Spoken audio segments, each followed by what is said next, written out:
अरे नहीं, आसान से सवाल पूछे जा रहे हैं बहुत। ठीक है, तो एक बार इमरजेंसी पूरी कहानी सुन लो 5 मिनट बस। ठीक है, पार्ट 18 ऑफ द कॉन्स्टिट्यूशन। कौन सा पार्ट है? पार्ट सारे याद हैं?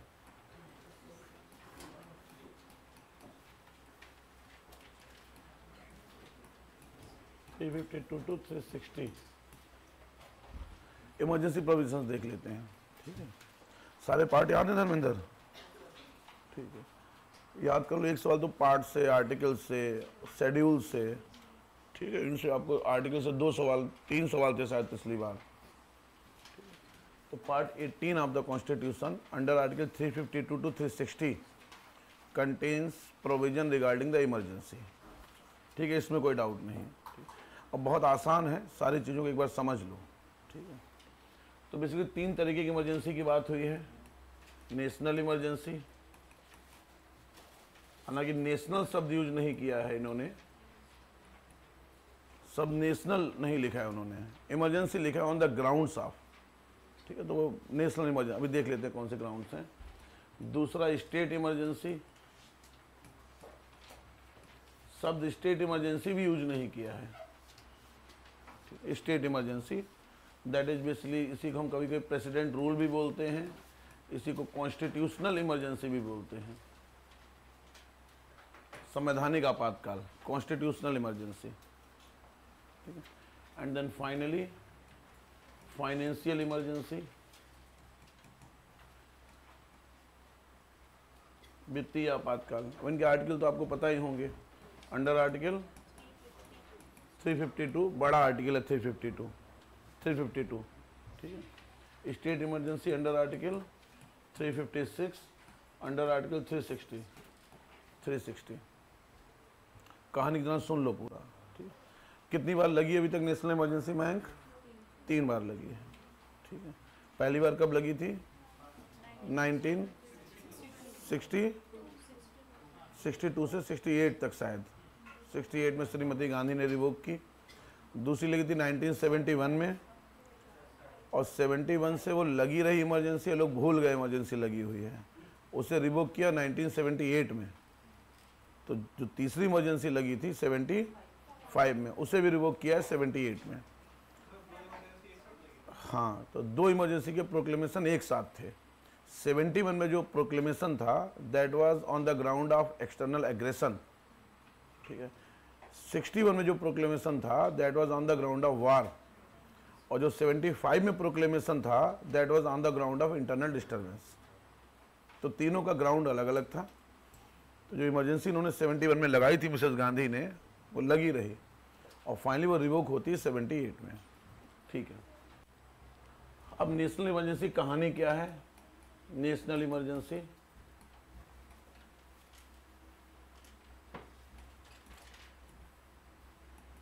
अब बहुत आसान चीजें हैं। देखो, president at any time when he is satisfied, तो satisfaction of president is necessary, however this satisfaction can be judicially reviewed. ठीक है, तो जो अब एक शब्द पे ध्यान दीजिएगा, satisfaction of president. Satisfaction of president, जब प्रेसिडेंट संतुष्ट हो। ठीक है, अब इसमें की पॉइंट क्या है कि 38वें संविधान संशोधन में प्रेसिडेंट के सेटिस्फैक्शन को जुडिशियल रिव्यू से बाहर कर दिया था मिसेस गांधी ने। ठीक है, तो जो प्रेसिडेंट का सेटिस्फैक्शन है, it can not be reviewed by constitutional court, and it was made absolute by the 38 constitutional amendment act. However by 44th constitutional amendment act, even in Minerva mill case, it was said that this satisfaction can be judicially reviewed, और देखा जाएगा कि क्या जो satisfaction है वो किसी mala fide intention पे आधारित तो नहीं है।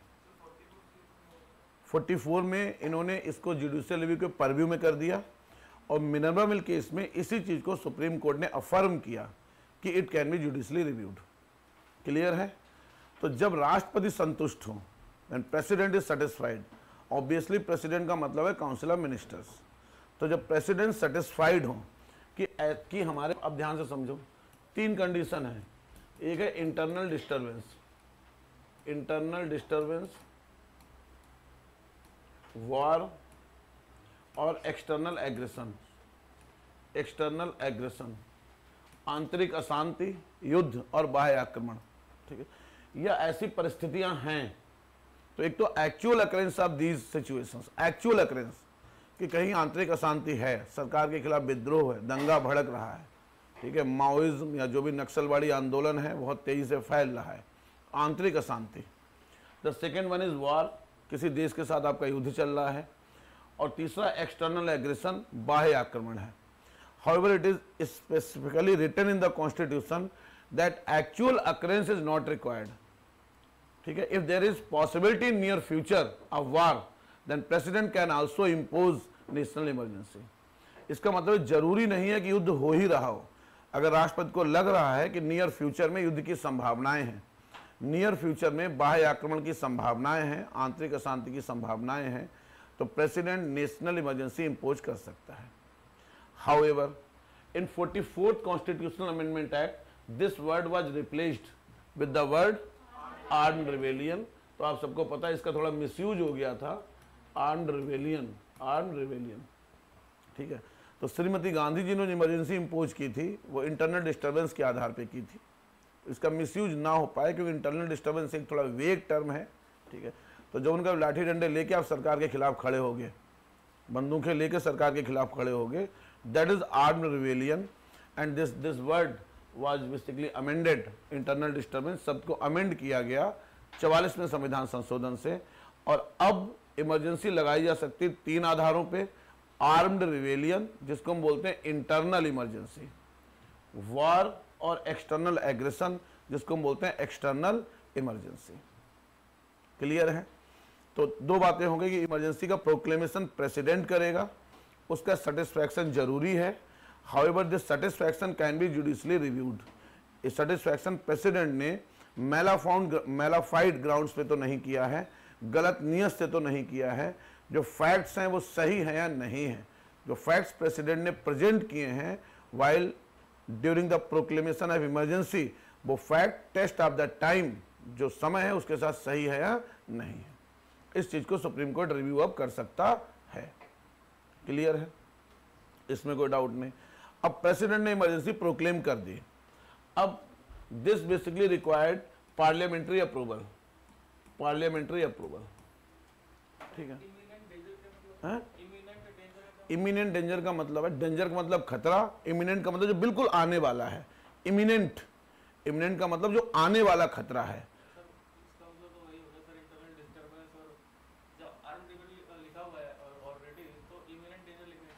इमिनेंट डेंजर वही मैंने समझाया आपको कि जरूरी नहीं है कि एक्चुअल अकरेंस हो इन चीजों की।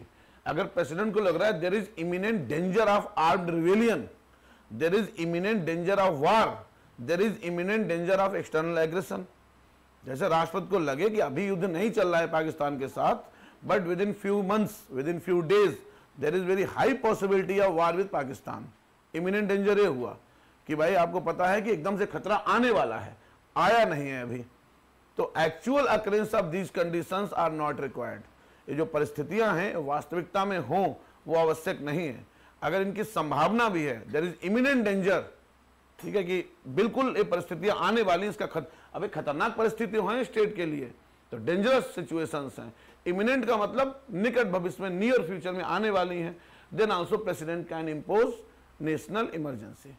तो इम्पोज प्रेसिडेंट करेंगे, सेटिस्फैक्शन प्रेसिडेंट का है, जुडिशियल रिव्यू आप कर सकते हो। These are the 3 basis on which national emergency can be imposed. यहां तक क्लियर है? Once the national emergency is being imposed, जब राष्ट्रीय आपातकाल की घोषणा हो जाती है तो इसको पार्लियामेंट्री अप्रूवल चाहिए। अब इसमें 2-3 चीजें हैं। Before 44th constitutional amendment act, 44वें संविधान संशोधन से पहले क्या था कि national emergency must be approved by both the houses of parliament, by both the houses of parliament within 2 months, 2 months by simple majority, by simple majority. And once it has been approved, it can be extended infinite number of days. तो जब एक बार इसे approve कर लिया जाएगा, ये infinite लगातार लगी रहेगी until president revoke it, जब तक राष्ट्रपति से वापस लेने की घोषणा नहीं करते हैं। तो it was originally written in the constitution, इस संविधान में लिखा हुआ था, ठीक है। तो once national emergency has been proclaimed by president, it has to be approved by both the houses of parliament within 2 months of proclamation of emergency, by simple majority, ठीक है। बट ये थोड़ा आसान लग रहा है हमको, तो it has also been amended, इसको भी 44वें संविधान संशोधन में परिवर्तित कर दिया गया। 2 महीने का समय 1 महीने का कर दिया गया, 1 मंथ टाइम। तो 1 महीने के अंदर आपको इमरजेंसी अप्रूव करानी है, ठीक है। तो विद इन 1 मंथ,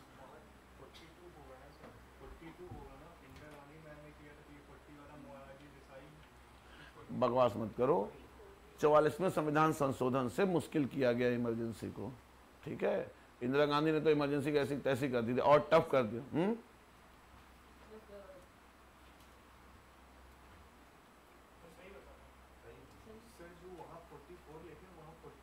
राजा बेटा सुन लो यार, 44वां ही है, 44वें संविधान संशोधन से चेंज किया गया।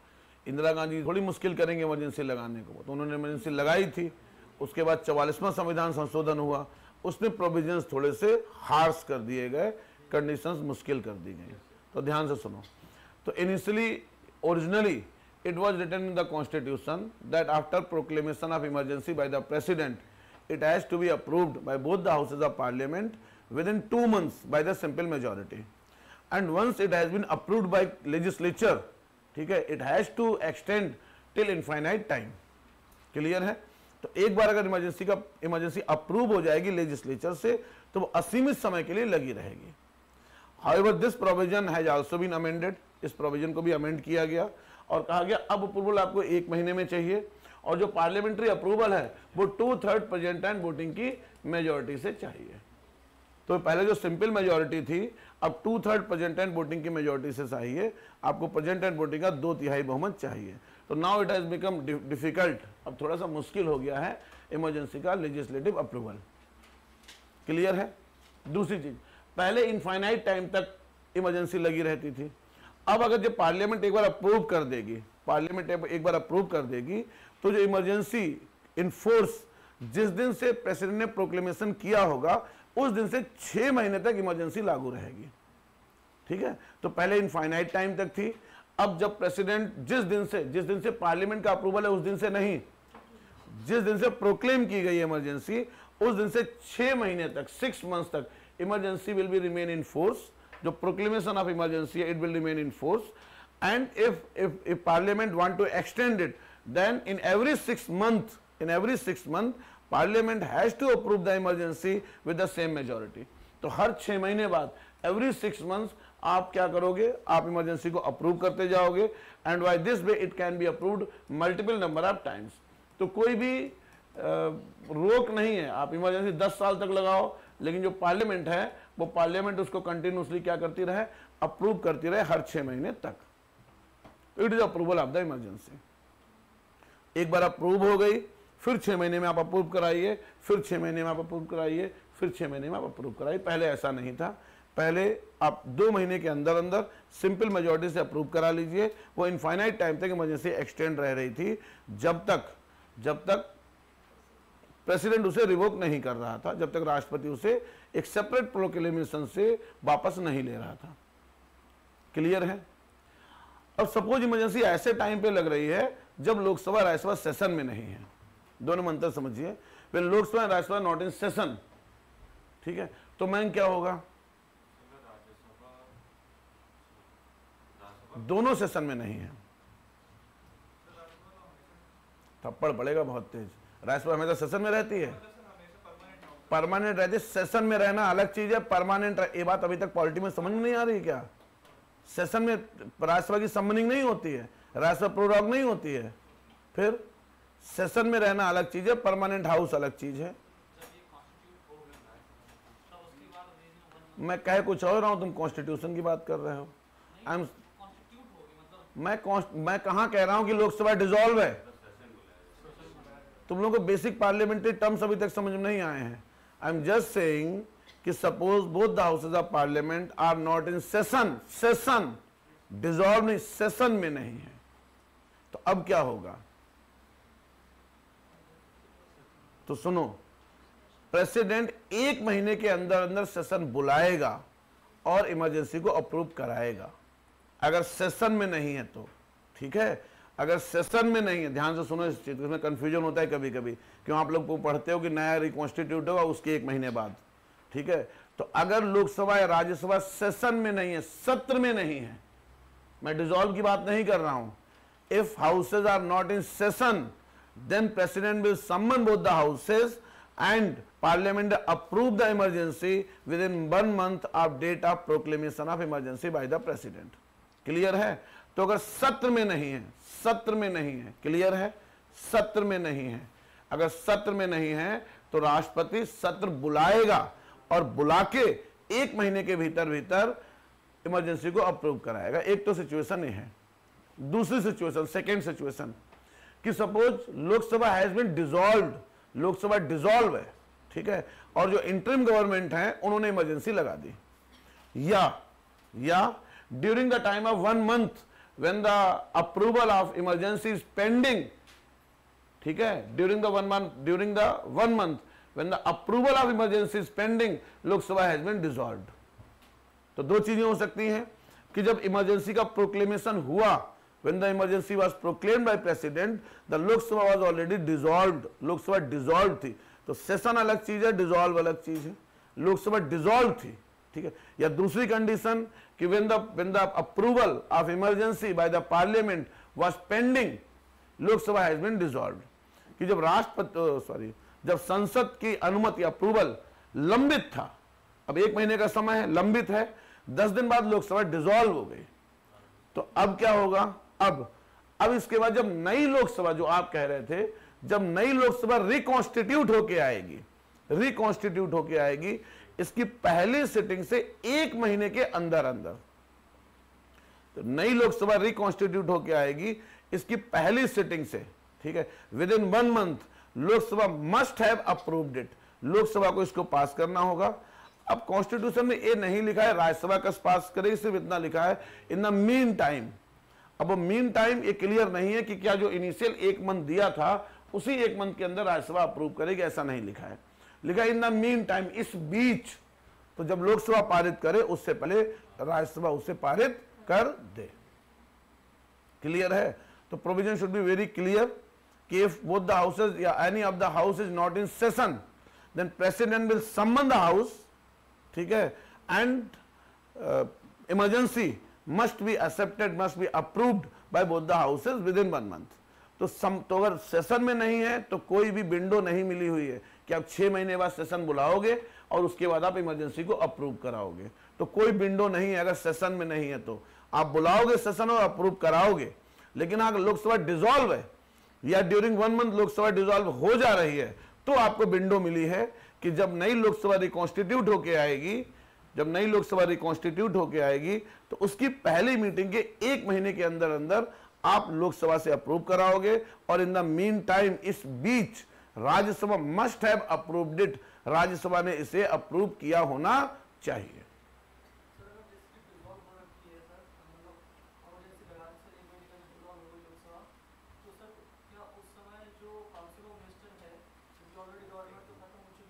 एक्टिंग काउंसिल ऑफ मिनिस्टर है, एक्टिंग प्राइम मिनिस्टर है, लगा सकते हैं। अब लिखा है कॉन्स्टिट्यूशन में तो लगा सकते हैं। मैक्सिमम का सिंपल है कि once it has been proclaimed by president and within the constitutional time limit if it has approved, तो प्रोक्लेमेशन आप वाले दिन से 6 महीने तक इमरजेंसी लगी रहेगी। 1 महीने तक बिना अप्रूवल के, अगर लोकसभा डिसॉल्व नहीं है तो 1 महीने तक, अगर डिसॉल्व है तो जो पहली मीटिंग होगी उसके 1 महीने तक।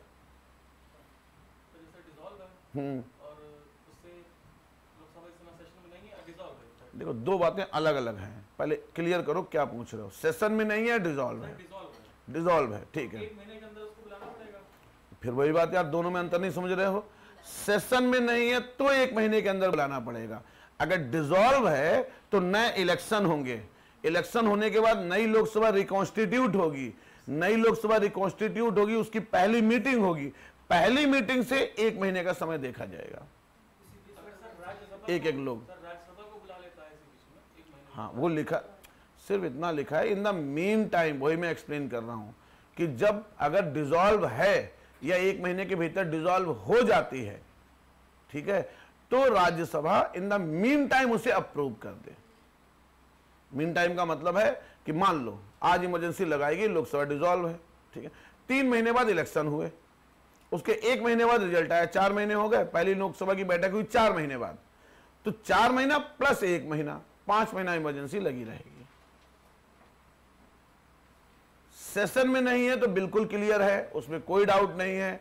President will summon the session and get it passed by, get it approved by legislature, उसमें कोई डाउट नहीं है।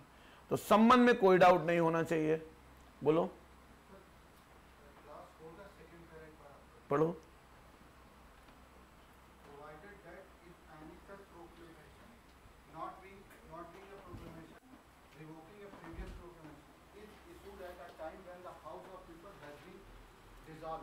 or the dissolution of House of the People takes place during the period of 1 month referred to in this clause, and if clause approving the proclamation has been passed by the Council of State but no resolution with respect to ये तो जो 1 month का period लिखा हुआ है ये, अरे सुन लो यार, कौन सा है मुझे बताओ। वही है कि लोकसभा से 1 महीने, अरे मैं बता दे, 1 मिनट रुको, बताओ बेटा कौन सा है। आर्टिकल बोलो 352 क्लॉज 4 का सेकंड पैरा। सेकेंड में provided that if any such proclamation is issued at a time, तो इसका मतलब है provided that, अगर ऐसा हो, any such proclamation, ऐसी कोई उद्घोषणा is issued at a time, ऐसे समय पे की जाती है, ठीक है, when the House of People has been dissolved, जब लोकसभा भंग है, ठीक है, or the dissolution of House of the People takes place during the period of 1 month referred to in this clause, तो इस क्लॉज में 1 महीने का टाइम दिया हुआ था जिसमें लोकसभा अप्रूव करेगी। उस 1 महीने में अगर लोकसभा डिसॉल्व हो जाती है तो 2 कंडीशन मैंने बताई। एक, अगर जब प्रोक्लेमेशन हुआ उस समय लोकसभा डिसॉल्व थी, या जो 1 महीने का अप्रूवल का टाइम है उसमें लोकसभा डिसॉल्व हो जाती है, उसमें लोकसभा क्या हो जाती है, डिसॉल्व हो जाती है, ठीक है। And if such a resolution approving the proclamation has been passed by the council of state, और ऐसा कोई रेजोल्यूशन जो प्रोक्लेमेशन को अप्रूव कर रहा है वो काउंसिल ऑफ स्टेट ने पारित कर दिया, ठीक है, but no resolution with respect to such proclamation has been passed by the house of the people before the expiration of that period, तो जो 1 महीने का पीरियड था उस पीरियड में हाउस ऑफ द पीपल किसी कारणवश उसे पास नहीं कर पाया। तो 2 कारण है पास न कर पाने के, ऑलरेडी डिसॉल्व थी या 1 महीने में डिसॉल्व हो गई, तो house of the people pass नहीं कर पाया। The proclamation shall cease to operate at the expiration of 30 days from the date, तो अब जो प्रोक्लेमेशन है वो उस दिन से 30 दिन बाद अप्रभावी हो जाएगा। On which the house of the people first sits after its reconstitution, जब उसके बाद हाउस ऑफ द पीपल पुनर्गठन के बाद पहली बार मिलेगा उसके 30 दिन बाद अप्रभावी हो जाएगा, अगर unless before the expiration of such period, अगर 1 महीना खत्म होने से पहले, अब वो कौन सा 1 महीना है, रिकॉन्स्टिट्यूशन के बाद का 1 महीना है, खत्म होने से पहले resolution approving the proclamation has been also passed by the house of the people, उस रेजोल्यूशन को लोकसभा द्वारा पास नहीं कर दिया जाता है। क्लियर है, बात समझ में आ गई। तो कहानी यही है जो मैंने आपको बताई है, बस इसमें इनकी आदत है बदतमीजी में लिखते हैं, साफ तमीज से लिख नहीं सकते हैं, पता नहीं चलता है वो ठीक है। हाँ, एक खाली, हाँ इनका लिखने की एक पता नहीं क्या इनके वो है, साफ साफ लिख दो यार सिंपल तरीके से, पार्ट 1 अगर लोग समझ, नौटंकी वो काउंसिल ऑफ स्टेट और फिर, हाँ नहीं ज्यादा होशियार समझ रहे थे अपने आप को, ठीक है। अरे वही चीज लिखी है लेकिन इतना घुमा घुमा के लिखेंगे, ठीक है। क्लियर है, अप्रूवल क्लियर है, ठीक है। अब दूसरा देखो, रिवोकेशन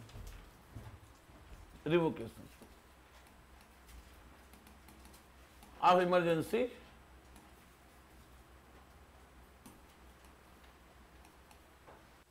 इमरजेंसी समाप्त कैसी होगी, ठीक है।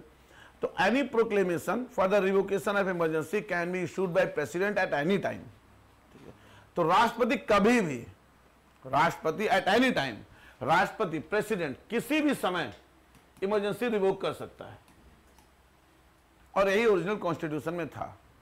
तो मूलभूत संविधान में, ठीक है, इमरजेंसी को रिवोक करने का जो अथॉरिटी थी, राइट था, वो सिर्फ प्रेसिडेंट के पास था।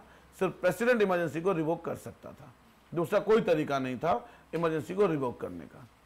लेकिन 44वें संविधान संशोधन द्वारा एक सेफगार्ड और जोड़ दिया गया। 44th कॉन्स्टिट्यूशनल अमेंडमेंट एक्ट द्वारा एक सेफगार्ड और जोड़ दिया गया। वो क्या जोड़ दिया गया? अगर लोकसभा, ठीक है, अगर लोकसभा सिंपल मेजॉरिटी से, अब देखो इमरजेंसी को का प्रोक्लेमेशन स्पेशल मेजॉरिटी से है, लेकिन रिवोकेशन किससे है? सिंपल मेजॉरिटी से। सिंपल मेजॉरिटी से, सिंपल मेजॉरिटी से प्रस्ताव पारित करती है कि आप इमरजेंसी को रिवोक कर दीजिए, इमरजेंसी समाप्त कर दीजिए, तो इमरजेंसी समाप्त हो जाएगी। अब इसमें शायद कुछ लिखा हुआ है कि कितने मेंबर्स लिखे हुए हैं? 110 मेंबर। अगर 1/10 सदस्य, इसका मतलब 55 सदस्य स्पीकर के पास जाते हैं, स्पीकर मोशन कब लेके आएगा? अगर 55 सदस्य स्पीकर के पास जाते हैं और उससे कहते हैं कि हम इमरजेंसी को रिवोक करने का प्रस्ताव मोशन लाना चाहते हैं, तो स्पीकर कितने दिन के अंदर लेके आएगा? लिखा हुआ है 14 डेज। तो स्पीकर 14 दिन के अंदर की डेट देगा, विद इन 14 डेज, और 14 दिन के अंदर वो प्रस्ताव आएगा, लोकसभा से पारित हो गया, इमरजेंसी रिवोक हो जाएगी। ठीक है, यहां राज्यसभा की कोई भूमिका नहीं है, यहां राज्यसभा की कोई भूमिका नहीं है।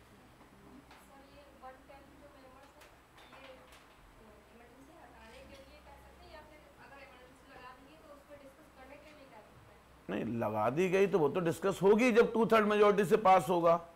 जब इमरजेंसी प्रेसिडेंट ने प्रोक्लेम कर दी और उसमें जब लोकसभा उसे पारित करेगी 2/3 मेजोरिटी से, तो उसमें डिस्कशन होगा, क्यों लगाई गई, क्यों नहीं लगाई गई, बहस होगी। सत्ता पक्ष के लोग बोलेंगे जरूरी है, विपक्ष के लोग बोलेंगे नहीं जरूरी है, फिर उसके बाद वोटिंग होगी। तो सिंपल मोशन। ये जो बात हो रही है 55 सदस्य हटाने के लिए कहेंगे, ये तो हटाने के लिए कहेंगे, भाई अब बहुत हो गया इमरजेंसी का खेल, अब आप इसे रिवोक करिए। स्पीकर के पास जाएंगे, 55 लोग अपना नोटिस देंगे, स्पीकर 14 दिन का समय देगा, वोटिंग होगी, मतलब फिर बहस होगी, वोटिंग होगी। अगर प्रस्ताव पारित हो गया तो emergency will cease to effect. नहीं बात समझ में आई? खाली बहस करने के लिए क्या करेंगे? बहस मतलब बहस तो होगी भाई, कहीं भी वोटिंग है पार्लियामेंट में तो उससे पहले डिस्कशंस तो होंगे ही, डिबेट तो होगी ही।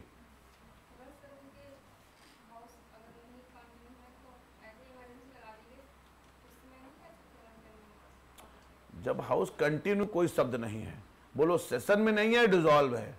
हाँ हाँ, सेशन नहीं तो भाई सेशन में बुलाना पड़ेगा, वरना कैसे जाओगे अब स्पीकर के पास? हाँ, सम्मन करेगा फिर, अगर सेशन में नहीं है तो।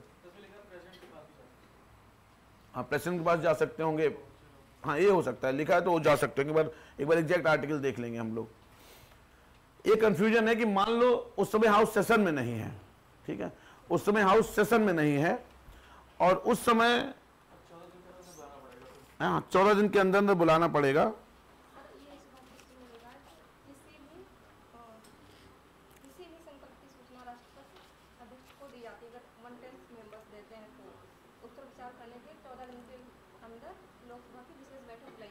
ठीक है, तो एक चीज है, वो सही कह रहे हैं। हाँ, किस चीज का?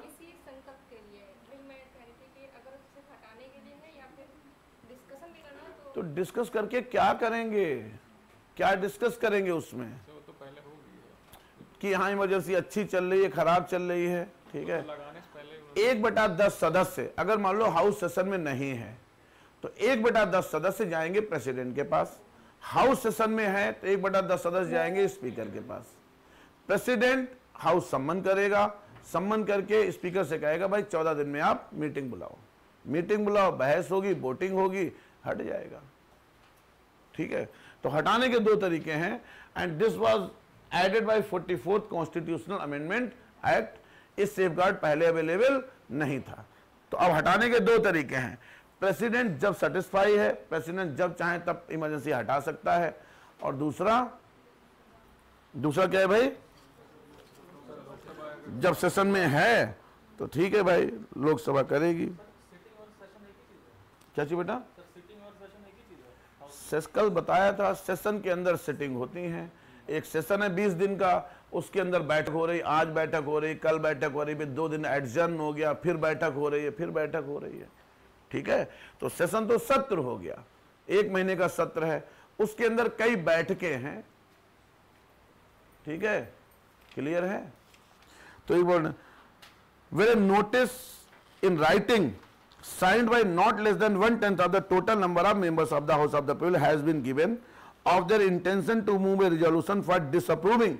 तो intention है disapprove करने का, or the case may be for disapproving the continuance in force of the proclamation issued under clause 1 or a proclamation varying such proclamation to the speaker if the house is in session and to the president if the house is not in session. तो house session में है तो आप कहां जाओगे? Speaker के पास जाओगे। हाउस सेशन में नहीं है तो आप कहां जाओगे? प्रेसिडेंट के पास जाओगे। A special sitting of the house, एक बैठक बुलाई जाएगी। तो हो सकता है पूरा सेशन कॉल ना करो आप, ठीक है, प्रेसिडेंट कहेगा भाई आ जाओ, 14 तारीख को आ जाओ, 15 तारीख को आ जाओ सारे लोग, 20 तारीख को आ जाओ सारे लोग। ये सिटिंग बुलाई जाएगी विद इन 14 डेज, तो 14 दिन के अंदर अंदर, जिस दिन प्रेसिडेंट ने रिसीव किया था, जिस दिन स्पीकर ने रिसीव किया था, बैठक बुलाई जाएगी। बैठक बुला के भाई अपना खेला होगा, उस दिन वोटिंग होगी। अगर डिसअप्रूव हो गई इमरजेंसी तो इमरजेंसी उस दिन से खत्म, बस यही लिखा हुआ है, सिंपल।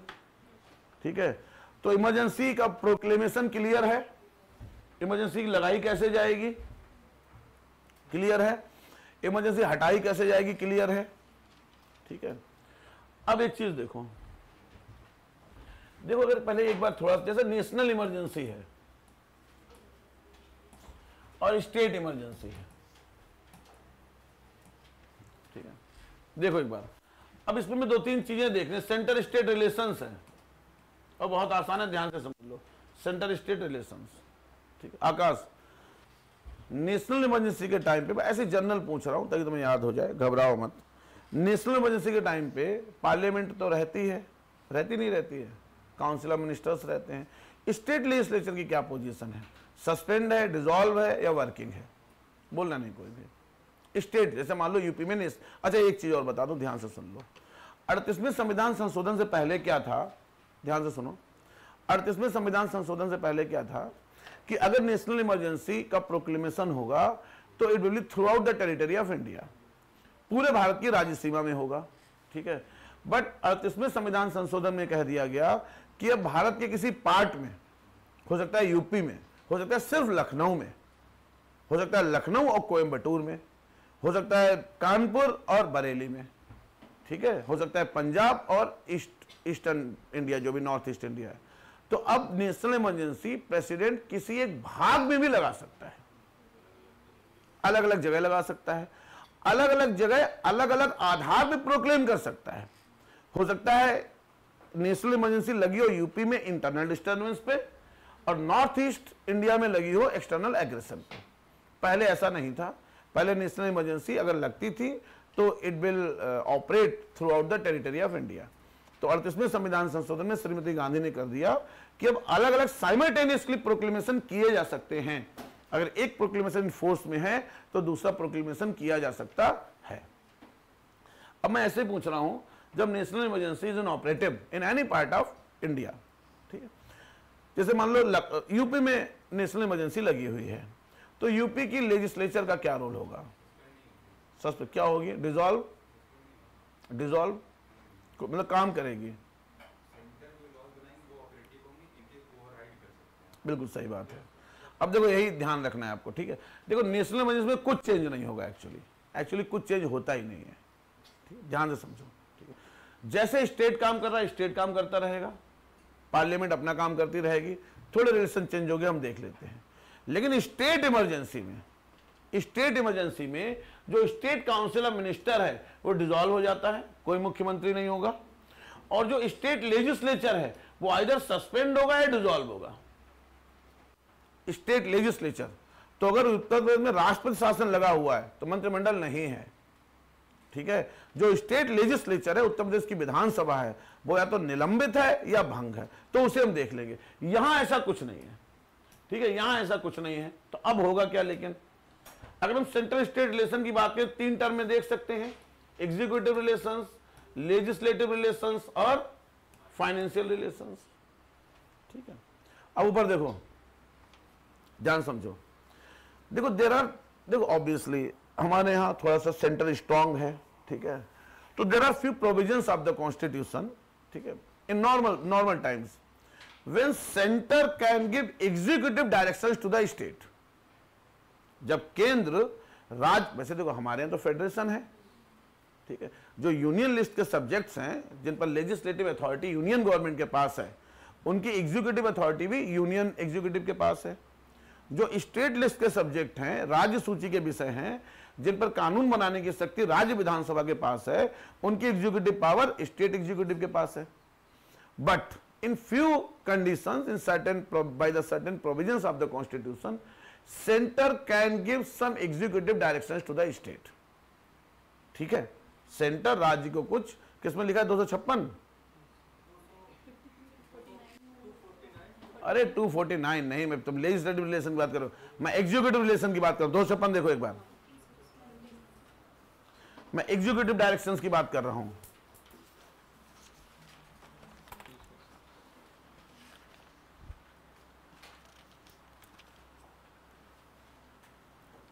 देखो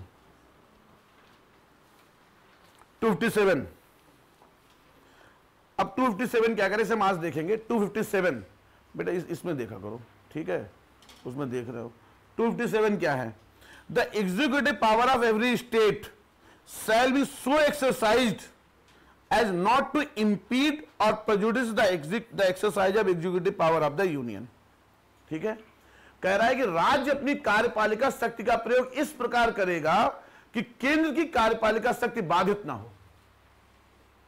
ठीक, केंद्र की कार्यपालिका शक्ति मतलब केंद्र रेलवे पे एग्जीक्यूटिव पावर लगा रहा है, रेलवे, तो राज्य उसमें पंगा नहीं करेगा कि नहीं भाई ये नहीं वो नहीं फलाना ढिमाका। डिफेंस राज्य हस्तक्षेप नहीं कर सकता।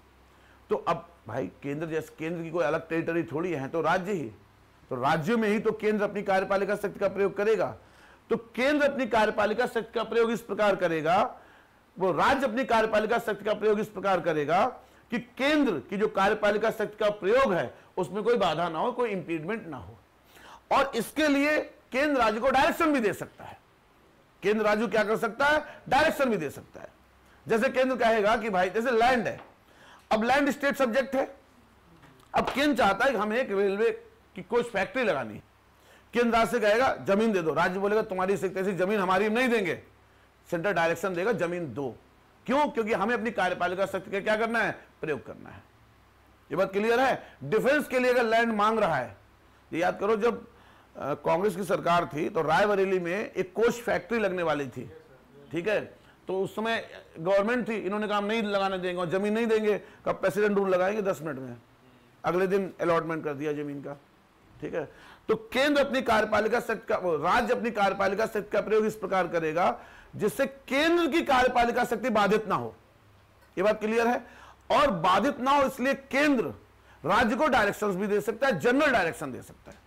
तो यहां पर भी देखो एग्जीक्यूटिव पावर में थोड़ा सा सुप्रीमेसी दिखाई गई है।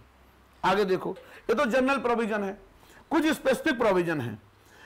स्पेसिफिक प्रोविजन क्या है, the executive power of the union shall also extend to the giving directions to the state as to the construction and maintenance of means of communication of national and military importance। तो अगर राष्ट्रीय और सैन्य महत्व की का संचार व्यवस्था है, ठीक है, इसका राष्ट्रीय महत्व है, सैन्य महत्व है, तो बिल्कुल यूनियन एग्जीक्यूटिव डायरेक्शन दे सकता है स्टेट को कि ऐसा करो, तो स्टेट की एग्जीक्यूटिव पावर सबऑर्डिनेट हो जाएगी यूनियन के। ये स्पेसिफिक प्रोविजन है। तो एक तो जनरल प्रोविजन है कि भाई केंद्र अपनी राज्य अपनी कार्यपालिका शक्ति का प्रयोग इस प्रकार करेगा जिससे केंद्र की कार्यपालिका शक्ति बाधित ना हो। ये दिया होगा सेंट्रल स्टेट रिलेशन में, दलजीत, सेंट्रल स्टेट सुन लो, खाली सुनो, भी पढ़ेंगे सेंट्रल स्टेट रिलेशन। और दूसरा कुछ में स्पेसिफिक कह दिया गया है कि maintenance of communication of national and military importance, और दूसरा कहा है कि protection of the railway with in the state. तो राज्य के अंदर रेलवे के प्रोटेक्शन के लिए केंद्र राज्य को एग्जीक्यूटिव डायरेक्शन दे सकता है। ये बात क्लियर है। तो कुछ मामलों में नॉर्मल सरकमचांस में केंद्र राज्य को एग्जीक्यूटिव डायरेक्शन दे सकता है। ये बात समझ में आ गई बिटिया। अब 365 देखो, 365, हाँ, अब अगर केंद्र ने राज्य को कोई डायरेक्शन दिया है 365 और राज्य उसको कंप्लाई नहीं कर रहा है, नहीं सुन रहा है, तो ये माना जाएगा कि राज्य में कॉन्स्टिट्यूशनल मशीनरी का ब्रेकडाउन हो गया है। क्या माना जाएगा? राज्य में कॉन्स्टिट्यूशनल मशीनरी का ब्रेकडाउन हो गया है। अगर केंद्र ने राज्य को कोई डायरेक्शन दिया, मैं इमरजेंसी की बात नहीं कर रहा हूं, जनरल बात कर रहा हूं, और राज्य ने उस डायरेक्शन को नहीं माना, ठीक है, तो ये माना जाएगा कि राज्य में संवैधानिक व्यवस्था समाप्त हो गई है and it is a very basis for the imposition of president rule in state.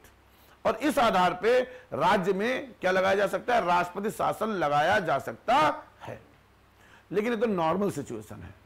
National emergency में चीजें भयंकर हो जाती हैं, ठीक है। नेशनल इमरजेंसी में यूनियन किसी भी मैटर पर स्टेट को एग्जीक्यूटिव डायरेक्शन दे सकता है। तो जो प्योर स्टेट सब्जेक्ट हैं, लॉ एंड ऑर्डर, फलाना ढिमाका, किसी भी मैटर पर स्टेट को एग्जीक्यूटिव डायरेक्शन दे सकता है। स्टेट नहीं मानेगा, 365 बोलेगा हम जिंदा हैं, 356 लगाओ। तो नेशनल इमरजेंसी के टाइम पे जब राष्ट्रीय आपातकाल इज इन प्रोक्लेमेशन, जब राष्ट्रीय आपातकाल की घोषणा होगी, at that time union can give executive direction to state on any matter. तो कह सकते हैं पुलिस का काम ऐसे कराओ, डीजीपी इसको अपॉइंट करो, फलाना करो, ढिमाका करो, ये करो, वो करो, जो राज्य जो स्टेट की मर्जी होगी।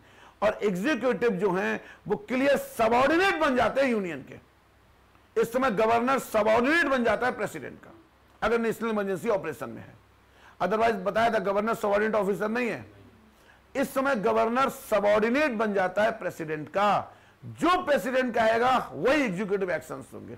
इवन अपॉइंटमेंट्स तक डिसाइड यूनियन करेगा अगर करना चाहे तो। क्लियर है? ये बात क्लियर है? अब एक चीज और, जैसे मान लो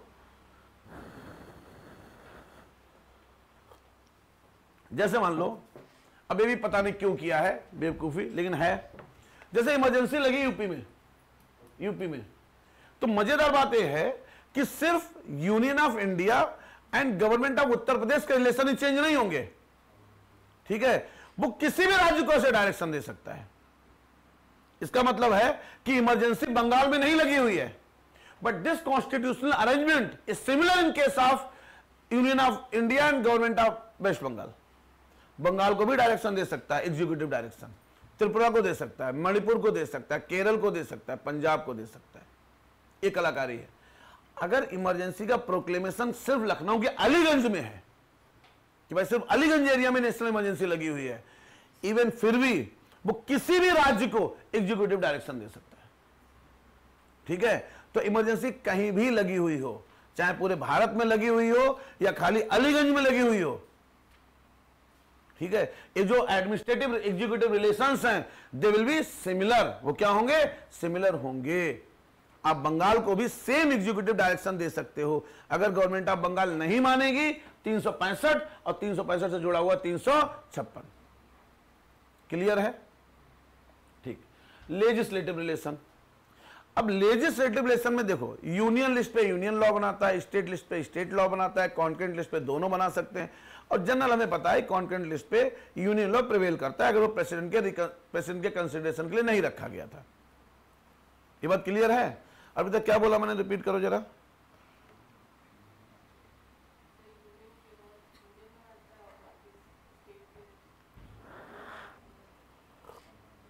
ऐसा क्या बोला मैंने अभी?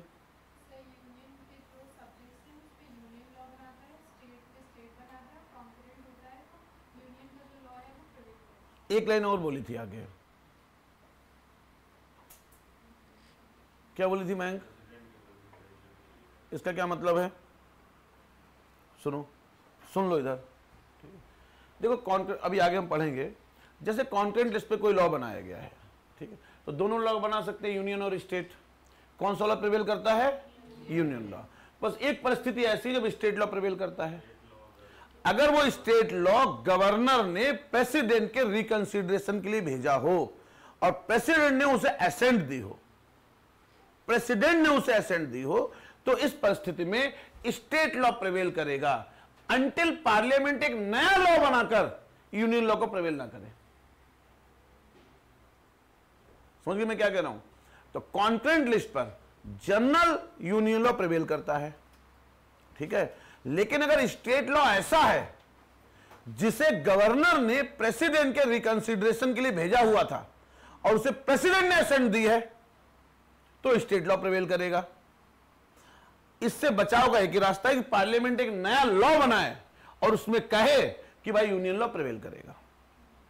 ठीक है, अब इस परिस्थिति में खाली एक चीज ध्यान रखनी है कि जो स्टेट लिस्ट है वो एक्चुअली कॉन्करेंट लिस्ट में बदल जाती है। इसका मतलब स्टेट लिस्ट पर अब यूनियन भी लॉ बना सकता है और स्टेट भी लॉ बना सकता है। स्टेट लिस्ट किस में बदल गई? कॉन्करेंट लिस्ट में बदल गई। तो अब स्टेट लेजिस्लेचर जिंदा है, वो भी कानून बना रहा है। पार्लियामेंट भी कानून बना सकती है स्टेट लिस्ट पे। लॉ एंड ऑर्डर पे पार्लियामेंट लेजिस्लेट कर सकती है। क्लियर है? लॉ एंड ऑर्डर पे पार्लियामेंट अब लेजिस्लेट कर सकती है। और इन केस ऑफ एनी इनकंसिस्टेंसी, अगर कोई इनकंसिस्टेंसी होगी, कोई विवाद होगा, तो जनरल अगर वो प्रेसिडेंट ने अप्रूव नहीं किया है तो यूनियन लॉ प्रिवेल करेगा। सारे स्टेट के जो लॉज होंगे सारे वो गवर्नर से, मतलब गवर्नर को रिजर्व करना जरूरी होगा स्टेट? नहीं, वो तो गवर्नर की मर्जी है। गवर्नर अगर पास कर दे तो 99% गवर्नर पास कर देता है, 1-2 भेजता है प्रेसिडेंट के लिए। वो कौन से भेजता है हम देखेंगे अभी।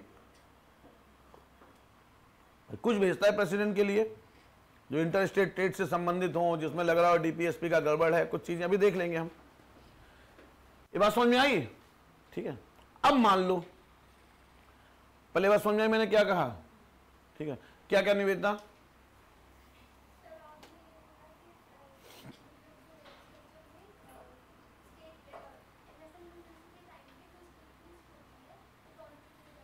इसका मतलब क्या हुआ?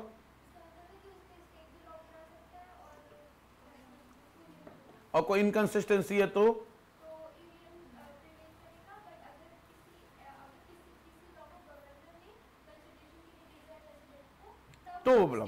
स्टेट, सिंपल सी बात है।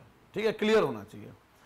अब मान लो ऐसा कोई लॉ बना दिया पार्लियामेंट ने इमरजेंसी के टाइम पे, ऐसा कोई लॉ बना दिया पार्लियामेंट ने इमरजेंसी के टाइम पे। ठीक है, तो जब तक इमरजेंसी कानून जिंदा रहेगा, कानून जिंदा है। इमरजेंसी मान लो जब खत्म हो गई, तो खत्म होने के बाद कितने टाइम तक वो लॉ जिंदा रहेगा? 6 मंथ्स तक वो लॉ जिंदा रहेगा। अगर, अब देखो अंतर है यहां और स्टेट इमरजेंसी में, समझना। अगर स्टेट लेजिस्लेचर ने उसे विद इन 6 मंथ अप्रूव नहीं किया है तो, ठीक है, तो अगर स्टेट लेजिस्लेचर 6 महीने के अंदर अप्रूव कर दे, नहीं है बढ़िया कानून बनाया था, तो आगे एक्सटेंड हो जाएगा। अगर नहीं बनाया हुआ है तो क्या हो जाएगा? समाप्त हो जाएगा। क्लियर है? क्लियर है? ऑटोमेटिक समाप्त हो जाएगा। हम स्टेट इमरजेंसी में देखेंगे स्टेट उसे समाप्त करेगा, वरना वो इनफाइनाइट टाइम तक चल। देखो बहुत टेक्निकल डिफरेंसेस हैं। क्या कहा था मैंने अभी? ऑटोमेटिक क्या कहा बताओ? आकाश क्या कहा?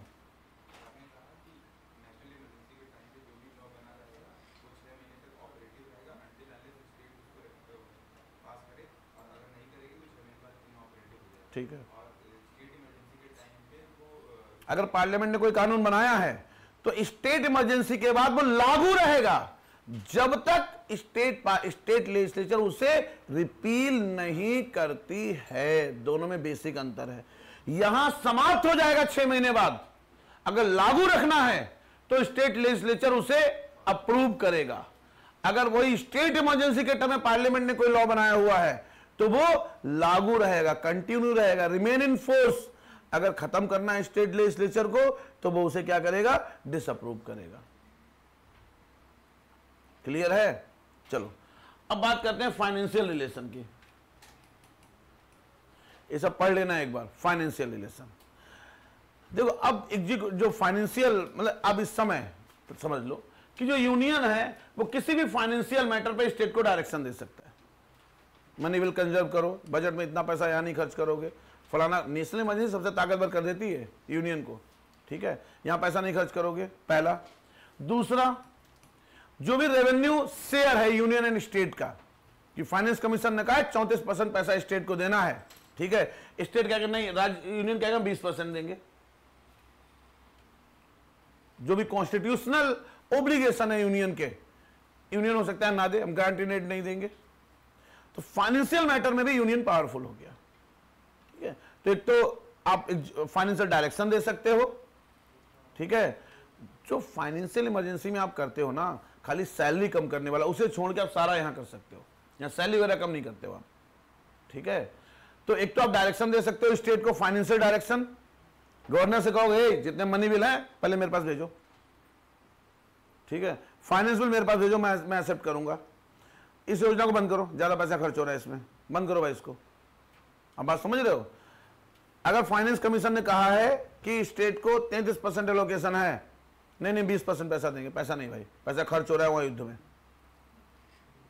क्लियर है? ठीक है, ठीक है।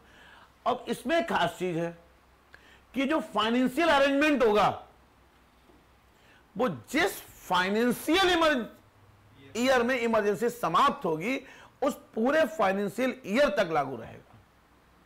जैसे यहां 6 महीने कहानी है, ठीक है, वहां मान लो इमरजेंसी खत्म होती है जुलाई 2025 में, तो कौन सा फाइनेंशियल ईयर चल रहा है?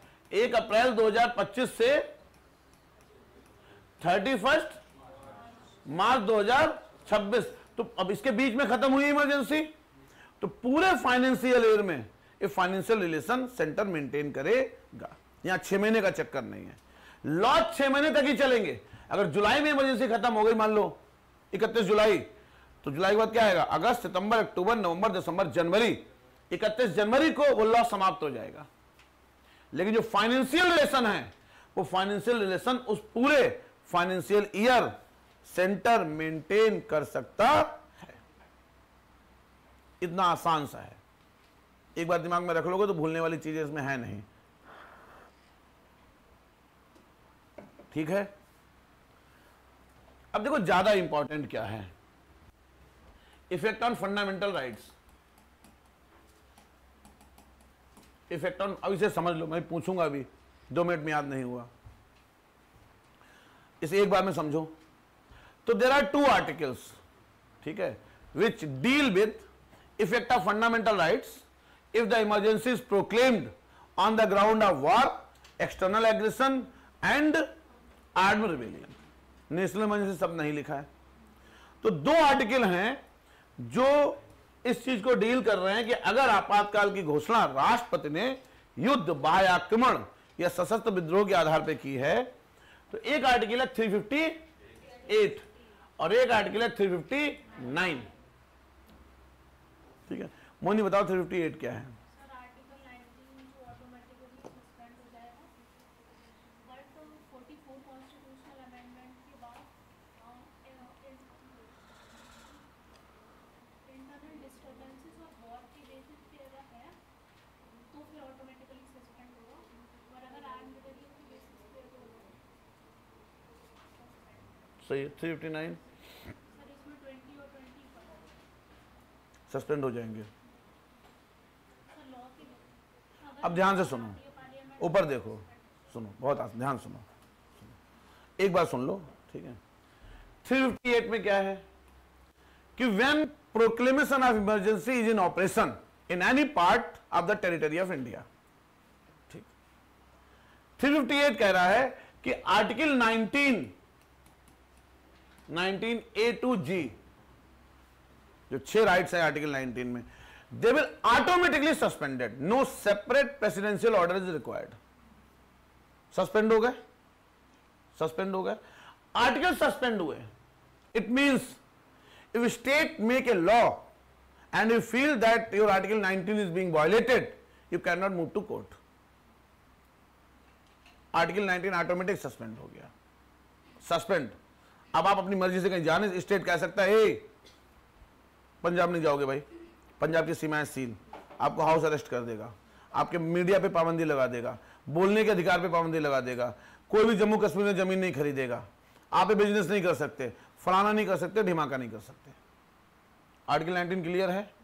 तो when proclamation of emergency is in operation in any part of territory of India.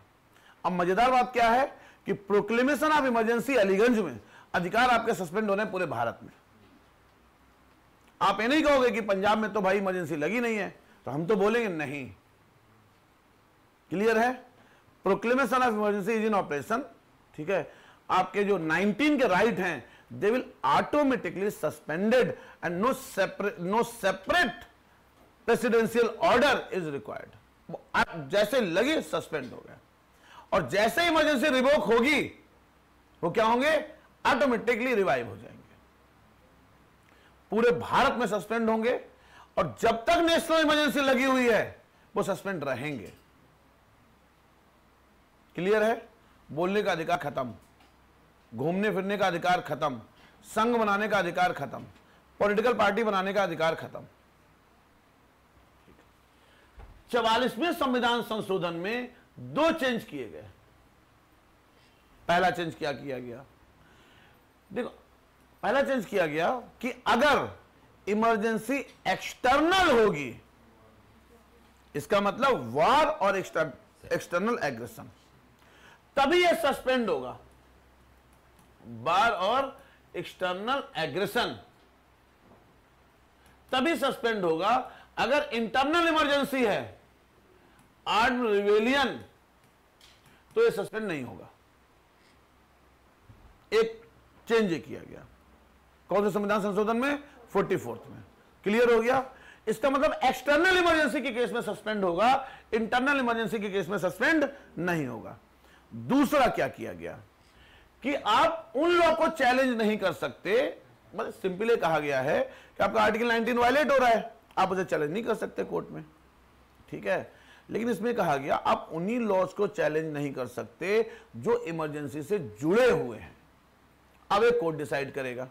जैसे मान लो यूपी में इमरजेंसी लगी है और आपने किसी से कहा आप यूपी नहीं आ सकते, समझ में आ रहा है कि इमरजेंसी लगी है, यूपी में इमरजेंसी लगी है, आप किसी से बोलो कर्नाटक और तमिलनाडु की सीमा सील कर दो, तो कोर्ट जाएगा, बोलेगा सर इसका इमरजेंसी, यहां इमरजेंसी का क्या मतलब है, यहां आप क्यों बकवास कर रहे हो, यहां मुझे क्यों नहीं बोलने दे रहे हो।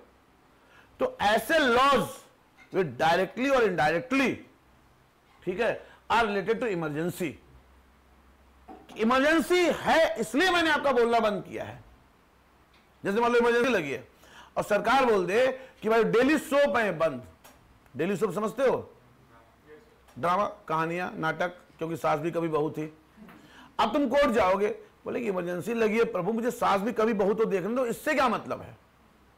हाँ, इमरजेंसी के टाइम पर सरकार ये कर सकती पाकिस्तानी चैनल को बैन कर दे अगर पाकिस्तान से चल रहा है। इमरजेंसी के टाइम पे सरकार ये कर सकती है अगर कोई यूट्यूबर है जो फ्रीक्वेंटली सरकार की बुराई करता है या कुछ सरकार विरोधी एलिमेंट हैं, आप उनके यूट्यूब अकाउंट ब्लॉक कर दो, तो वो नहीं जा सकते कि मेरा क्यों ब्लॉक किया, वो कहे पिछले तुम 1 साल की पोस्ट देखो, तुमने खाली में गरियाया है। कह सकती नहीं कह सकती है, सरकार कहेगी, अटॉर्नी जनरल चिल्ला कहेगा हुजूर इनकी पोस्ट देखो, आप पिछले 1 साल से सिर्फ गवर्नमेंट को क्रिटिसाइज कर रहे हैं। लेकिन सास भी कभी बहू तो देखने दो भाई, उसका इमरजेंसी से क्या मतलब है। तो ऐसे laws which are related to emergency they cannot be challenged, but laws which are not related to emergency आप मतलब अब जो था अब बिल्कुल ब्लैंकेट बैन नहीं है। ब्लैंकेट बैन समझते हो ना, ब्लैंकेट बैन कि पूर्ण रूप से प्रतिबंध, क्या आपका 19 वायलेट हो रहा है तो आप जा ही नहीं सकते। सरकार नहीं बोल सकती बीवी से बात नहीं करोगे 19, क्यों भाई, इमरजेंसी का बीवी से बात करने से क्या मतलब है यार, भाई इमरजेंसी लगी है समझ में आ रहा है, ठीक, आप ये बोल सकते हो मैं कोई पब्लिक भाषण नहीं दूंगा। अगर आपको लग रहा है कि मैं एंटी नेशनल हूं या मैं इमरजेंसी को प्रभावित कर रहा हूं, लेकिन बीवी बच्चों से तो बतियाऊंगा भाई। अदरवाइज क्या है कि सरकार ने आपके 19 को पूरा क्या कर दिया है, प्रॉहिबिट कर दिया है। सरकार बोल देगी बोलोगे ही नहीं तुम, right to freedom of speech and expression totally prohibited. तो अब वही लॉ, वही कानून प्रोटेक्टेड हैं which are related to emergency. Emergency sir एक क्वेश्चन, सर जैसे सर इंटरनल एग्रेशन में सर मान लीजिए कहीं कोई सर नक्सलाइट सर पूरा डिस्टर्बेंस है और सरकार इमरजेंसी लगाई सर, तो उनका मूवमेंट ब्लॉक नहीं करेंगे, तो मान लीजिए दूसरे स्टेट में जाकर के उसका है जुगाड़ है कॉन्स्टेंट, देखो ना अभी ये बात क्लियर है, अब इसको जुगाड़ बता रहे हैं, ये बात क्लियर है। तो अगर आर्म्ड रिवेलियन के आधार पे, आकाश इधर देखो, आर्म्ड रिवेलियन के आधार पे अगर इमरजेंसी लगी है आर्टिकल 19 ऑटोमेटिक सस्पेंड नहीं होगा। क्लियर है? अगर एक्सटर्नल एग्रेशन और वॉर के आधार पर लगी है तो आर्टिकल 19 ऑटोमेटिक सस्पेंड हो जाएगा। No separate presidential order is required, ये आपका कहता है अनुच्छेद 358। अब 359 क्या है? 359 बहुत पावरफुल है, ये ज्यादा पावरफुल है। 359 कह रहा है, ध्यान से सुनो, इधर देखो, बाद में पढ़ लेना। 359 ये कह रहा है कि फिर से वही, अगर भारत में या भारत के किसी भाग में राष्ट्रीय आपातकाल की उद्घोषणा की गई है तो अब यहां president by order, by separate order, अब यहां अंतर क्या क्या है वो सुनो। बाय सेपरेट ऑर्डर, अब 358 में है कि आर्टिकल 19 सस्पेंड होता है। 359 में क्या है कि प्रेसिडेंट बाय सेपरेट ऑर्डर किसी भी फंडामेंटल राइट के वायलेशन के केस में जो आपकी कॉन्स्टिट्यूशनल रिमेडी है आर्टिकल 32 उसे सस्पेंड करता है। यहां अब क्यों, मतलब एक ही है, खाली कॉन्स्टिट्यूशन को कठिन बनाने का तरीका है। मैं आपका अधिकार सस्पेंड कर दूं, मैंने आपसे कहा बेटिया तुम खाना नहीं खाओगी, एक अधिकार सस्पेंड कर दिया। दूसरा मैंने कहा खाना खाओ तुम, लेकिन मैं तुम्हारा खाना छीन लूं तो तुम कुछ कर ना पाओ, बात तो वही है। तो यहां फंडामेंटल राइट सस्पेंड हो रहा है, यहां फंडामेंटल राइट सस्पेंड नहीं हो रहा है, लेकिन अगर सस्पेंड हो रहा है तो उसके इन्फोर्समेंट की जो रेमेडी है वो सस्पेंड हो रही है। ठीक है, तो यहां राइट सस्पेंड नहीं हो रहा है, उसका इन्फोर्समेंट की रेमेडी सस्पेंड हो रही है। इसका मतलब अगर आपका राइट वायलेट होता है तो आप अनुच्छेद 32 में कोर्ट नहीं जा सकते, पहली बात। क्लियर है? दूसरा, यहां सिर्फ यहां इंटरनल इमरजेंसी है तो आर्टिकल 19 सस्पेंड नहीं होगा। यहां कोई भी आधार हो, एनी बेसिस, कोई भी आधार हो, चाहे एक्सटर्नल इमरजेंसी हो चाहे इंटरनल इमरजेंसी हो, प्रेसिडेंट ऑर्डर निकालेगा। यहां आर्टिकल 19 सस्पेंड होगा, यहां प्रेसिडेंट ऑर्डर में बताएगा कि हम 14 से लेके 31 तक कौन कौन से राइट हमने सस्पेंड किए हुए हैं। प्रेसिडेंट कह सकता है सिर्फ 14 सस्पेंड होगा, सिर्फ 15 सस्पेंड होगा, सिर्फ 17 सस्पेंड होगा, सिर्फ 23 सस्पेंड होगा, सिर्फ 25 सस्पेंड होगा, डॉट डॉट डॉट। क्लियर है? तो प्रेसिडेंट यहां बताएगा। अब जो तुम कह रहे थे ना, प्रेसिडेंट धीरे से बता देगा 19 सस्पेंड है। अब बात समझ रहे हो? तो 19 यहां तो सस्पेंड नहीं कर सकता प्रेसिडेंट। 358 में 19 सस्पेंड नहीं हो सकता अगर इंटरनल इमरजेंसी है, लेकिन 359 में तो कर देगा। 359 में धीरे से 19 सस्पेंड कर देगा, ऑर्डर निकालेगा, आर्टिकल 19 सस्पेंडेड इन झारखंड, खत्म। क्लियर है? ठीक है। यहां जो सस्पेंशन है वो थ्रू आउट इंडिया है।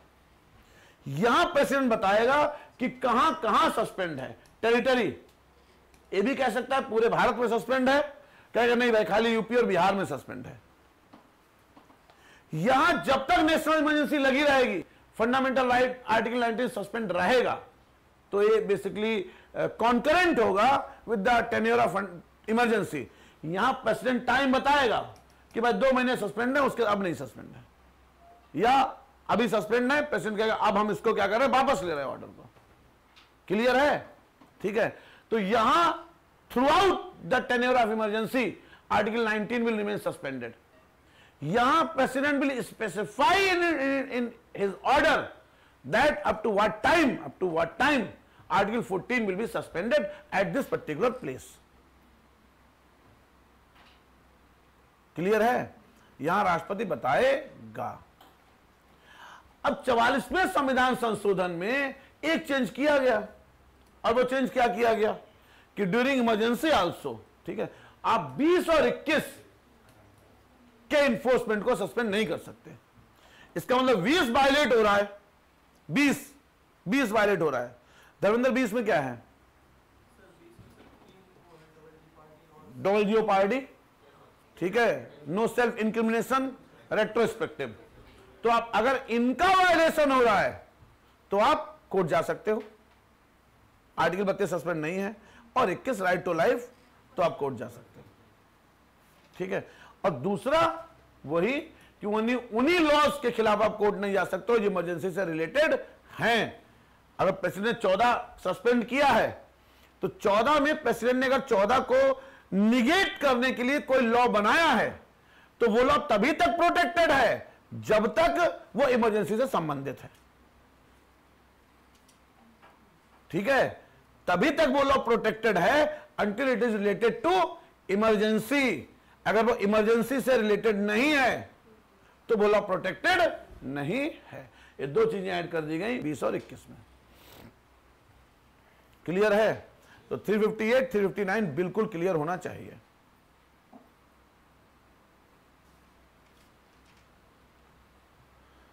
क्लियर है?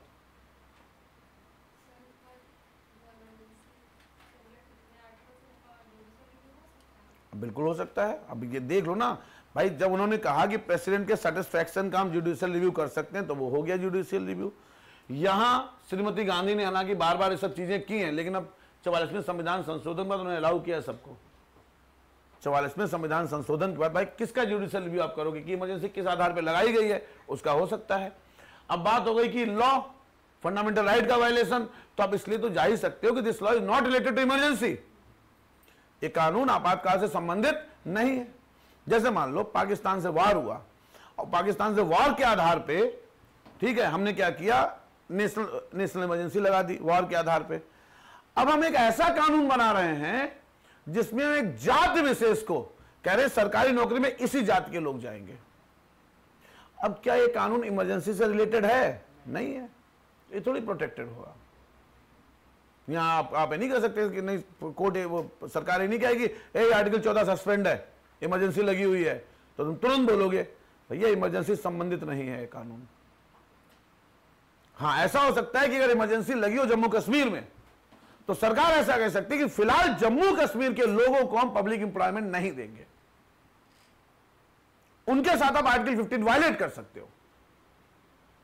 तो वो समझ में आ रहा है क्योंकि emergency is in force in Jammu Kashmir, तो जम्मू कश्मीर के लोगों को हम पब्लिक हम नहीं बैठने देंगे सिविल सर्विस। यूपीएससी में जम्मू कश्मीर के लोगों ने निगेट कर दिया, तो वो थोड़ा बहुत तो इमरजेंसी से रिलेटेड है, तो वहां आपने आर्टिकल 14 निगेट कर दिया of the citizens of Jammu Kashmir, union territory of Jammu and Kashmir. तो वहां सरकार खुद को डिफेंड कर ले जाएगी कोर्ट में कि सर इमरजेंसी लगी हुई है, यहां बवाल चल रहा है, ये फलाना कर रहे हैं, ढिमाका कर रहे हैं, इसलिए जब तक इमरजेंसी है मैंने सरकारी नौकरी नहीं दे रहे हैं। लेकिन आप ऐसा कोई कानून बाहर बना दो कि जात के लोगों को हम नहीं देंगे, फलाना नहीं देंगे, तो इमरजेंसी से रिलेटेड नहीं है, तो आप उनके लिए कोर्ट में आर्गू कर सकते हो कि सरकार गलत कर रही है। क्लियर है? तीसरी चीज, तीसरी आसान है, effect of life of Lok Sabha and state assembly. ठीक है, तो जो लोकसभा है और स्टेट असेंबली है इनके टेन्योर पे, तो नॉर्मल टेन्योर कितना है लोकसभा का? 5 साल, हम सबको पता है, 5 इयर्स है। और असेंबली का कितना है? 6 इयर्स। असेंबली का भी 5 इयर्स है, 5 इयर्स है भाई, ठीक है, 5 साल है। अब सुनो, ठीक है, अब देखो ये बात हमेशा ध्यान रखनी है, इमरजेंसी कहीं भी लगी हो, एक कहानी पूरे भारत में है। तो इमरजेंसी यूपी में लगी है, रिलेशन सेम गुजरात की विधानसभा के साथ है। इमरजेंसी आसाम में लगी है, सारे राज्यों के साथ कहानी हो सकती है। फंडामेंटल राइट पूरे भारत में चेंज होंगे, सेंट्रल स्टेट रिलेशन पूरे भारत में चेंज होंगे। ठीक है, तो when national emergency is in operation for whatever be the reason in any part of territory of India, parliament by law का मतलब है सिंपल मेजॉरिटी से, तो parliament by law can increase the life of Lok Sabha and legislative assembly 1 year at a time. ठीक है, तो मान लो Lok Sabha dissolve होने वाली थी 31 मार्च 2025 को, उन्होंने एक रेजोल्यूशन लेके आया, 1 साल के लिए बढ़ा दिया, तो 6 साल हो गए। उसी लोकसभा की बात कर रहे हैं, ये नहीं कि उसके बाद जितनी लोकसभा की 6 साल की होंगी, जो एग्जिस्टिंग हाउस है उस हाउस के टेन्योर को एक बार में 1 साल बढ़ा दिया। अब इमरजेंसी अभी भी लगी हुई है, फिर एक रेजोल्यूशन लेके आए, लेकिन ये काम पार्लियामेंट कर रही है, लोकसभा नहीं। कौन कर रही है? पार्लियामेंट, सिंपल मेजॉरिटी से। सेम पार्लियामेंट को लग रहा है कि नहीं भाई, यूपी की लेजिस्लेटिव असेंबली है, अभी इलेक्शन की संभावना नहीं है, समस्याएं चल रही हैं, बढ़ा दिया 1 साल। ठीक है, and this can be done multiple times, multiple times. कितनी बार कर सकते हो, बढ़ाते जाओ बढ़ाते जाओ बढ़ाते जाओ बढ़ाते जाओ, लेकिन नेशनल इमरजेंसी लगी होनी चाहिए। अब मान लो आपने बढ़ा दिया समय, आपने बढ़ाया, मान लो 31 मार्च को आपने बढ़ाया, तो अगले कब तक बढ़ गया? 1 साल, 1 अप्रैल तक बढ़ गया। और इस बीच इमरजेंसी डिसकंटिन्यू हो गई, ऐसा हो सकता है। इस बीच इमरजेंसी क्या हो गई? डिसकंटिन्यू हो गई। तो ये जो बढ़ा हुआ टेन्योर होगा, ये मैक्सिमम कितना हो सकता है? 6 मंथ। इसका मतलब 6 महीने के भीतर भीतर आप चुनाव करवाओगे, नई लोकसभा कॉन्स्टिट्यूट होके आएगी। तो बढ़ा हुआ टेन्योर हो सकता है 6 मंथ, 6 मंथ, 6 मंथ बढ़ा हुआ टेन्योर हो सकता है। ये प्रीलिम्स के क्वेश्चन हैं, सिंपल सिंपल। ठीक है, इंदिरा गांधी ने 2 बार टेन्योर बढ़ाया था, 77, लेकिन पूरे 2 साल बढ़ नहीं पाया था। क्यों? 6 महीने। तो जब इमरजेंसी खत्म हुई उसके 6 महीने लोकसभा का टेन्योर क्या हो गया था? खत्म हो गया था। तो लगभग शायद 21 महीने बढ़ाया था उन्होंने, लगभग 21 महीने। 3 महीने पहले ये कहानी हो गई थी, चेक करना एक बार इसको। ठीक है, तो नेशनल इमरजेंसी में कोई भी डाउट हो, कोई भी दिमाग में खुरचन हो तो पूछो भाई। 6 मंथ है कि जब नेशनल इमरजेंसी लगी हुई है, आपने 1 साल बढ़ा दिया। अब मान लो 1 महीने बाद नेशनल इमरजेंसी खत्म हो गई, तो जो बढ़ा हुआ टेन्योर है वो खत्म होने के बाद मैक्सिमम 6 महीने हो सकता है। ठीक है, जैसे मान लो यहां इमरजेंसी खत्म हो गई 1 जुलाई को, तो जुलाई, अगस्त, सितंबर, अक्टूबर, नवंबर, दिसंबर, 31 दिसंबर को लोकसभा डिसॉल्व हो जाएगी, ऑटोमेटिक डिसॉल्व हो जाएगी। मतलब इससे पहले आपको इलेक्शन करवा देने होंगे। सर इधर साइड में अगर इमरजेंसी हटती है तो मतलब सिर्फ 1 महीने बाकी है, 1 साल कंप्लीट होने में सिर्फ 1 महीने बाकी है, तब अगर इमरजेंसी हटती है तो फिर 6 महीने एक्सटेंड हो जाएगी? नहीं रह जाए बेटा, जैसे मान लो यहाँ टेन्योर खत्म होने वाला था और यहाँ आपने इमरजेंसी लगा दी। अब डिपेंड करेगा कि पार्लियामेंट टेन्योर बढ़ा रही नहीं बढ़ा रही है। अगर पार्लियामेंट टेन्योर बढ़ाया तो टेन्योर बढ़ गया, नहीं लोकसभा डिसॉल्व होगी। बढ़ाने के लिए तो पार्लियामेंट को बढ़ाना पड़ेगा, ऑटोमेटिक नहीं बढ़ेगा टेन्योर। बढ़ाएगा कौन टेन्योर? पार्लियामेंट। बात समझ में आ रही है? आकांक्षा नहीं समझ में बेटा?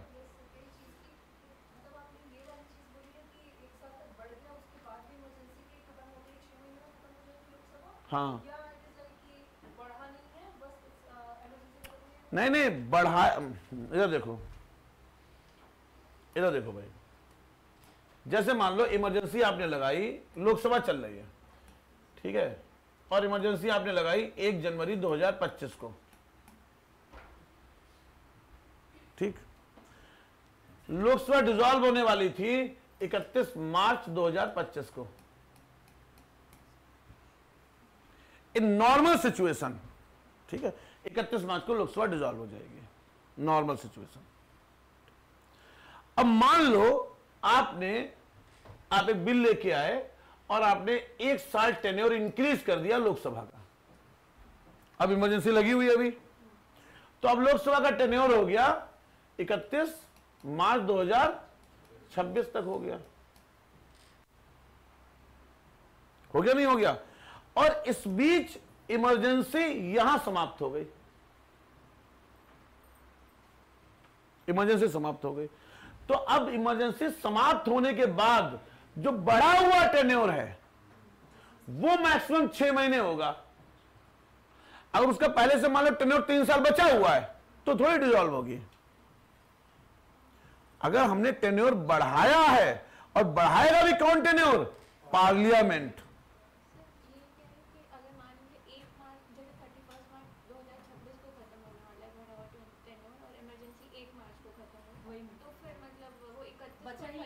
एक मिनट सुनो, ध्यान से सुनो।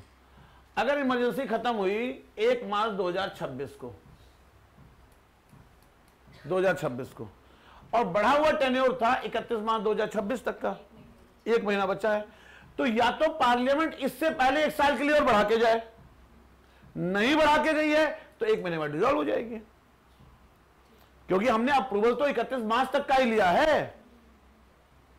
तो इस केस में तो 6 महीने बचे नहीं, 1 ही महीना बचा, तो डिसॉल्व हो गई। या तो पार्लियामेंट इससे पहले फिर 1 साल का अप्रूवल ले ले इमरजेंसी खत्म होने से पहले, तो फिर वो 2027 तक के लिए हो गई। और अब अगर यहां खत्म हुई तो इससे 6 महीने ले लिए हमने। क्लियर है? तो बढ़ा हुआ जो टेन्योर है वो इमरजेंसी खत्म होने के बाद मैक्सिमम 6 महीने हो सकता है, मिनिमम 5 महीने हो सकता है, 4 महीने हो सकता है, 3 महीने हो सकता है, 2 महीने हो सकता है, 10 दिन हो सकता है, मिनिमम कुछ भी हो सकता है। तो पार्लियामेंट एक्सटेंड कर रही है, इसका मतलब क्या दोनों एक्सटेंड कर रही है, हाउस मतलब अपर हाउस लोअर हाउस दोनों, या खाली लोअर हाउस? राजा बेटा, पार्लियामेंट का मतलब क्या होता है मुझे आज बता दो। तो बहुत टफ सवाल तुमने आज हमसे पूछ लिया, इसका जवाब नहीं मेरे पास, तो फिर सवाल क्यों पूछ रहे हो? लोकसभा का हो रहा है, लेकिन मैं बार बार कह रहा हूं कर पार्लियामेंट रही है। राज्यसभा का क्या एक्सटेंशन होगा भाई, वो तो परमानेंट हाउस है। ठीक है, किसका कर कौन कर रहा है राजा बेटा? पार्लियामेंट। इसका मतलब सेम मोशन सिंपल मेजॉरिटी से लोकसभा और राज्यसभा दोनों जगह पास होगा, सिंपल मेजॉरिटी से। और ये बिल है, प्रेसिडेंट की असेंट के लिए जाएगा। सिर्फ अभी तक हमने एक चीज देखी है, जब लोकसभा रिवोक करती है उस समय वो बिल नहीं है, वहां सिर्फ लोकसभा की अथॉरिटी है कि वो सिंपल मेजॉरिटी से इमरजेंसी को रिवोक कर ले।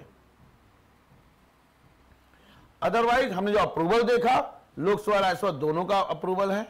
ठीक है, यहां बढ़ाएंगे जहां लिखा है पार्लियामेंट, समझो, अगर लिखा है पार्लियामेंट तो प्रेसिडेंट, अगर सिर्फ लिखा है बोथ द हाउसेस तो लोकसभा राज्यसभा।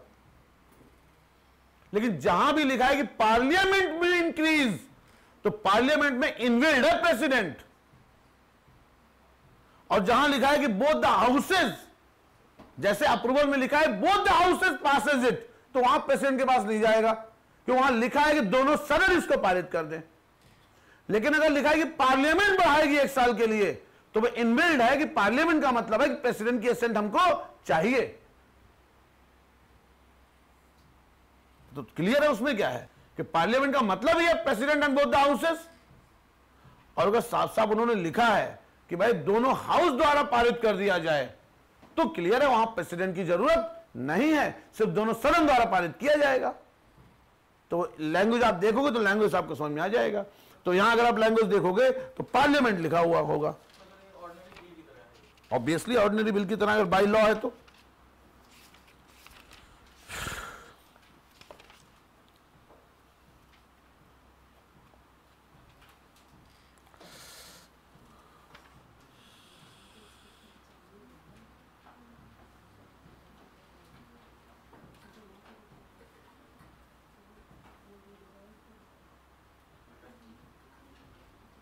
किसमें 317 ये हाउस का टाइम,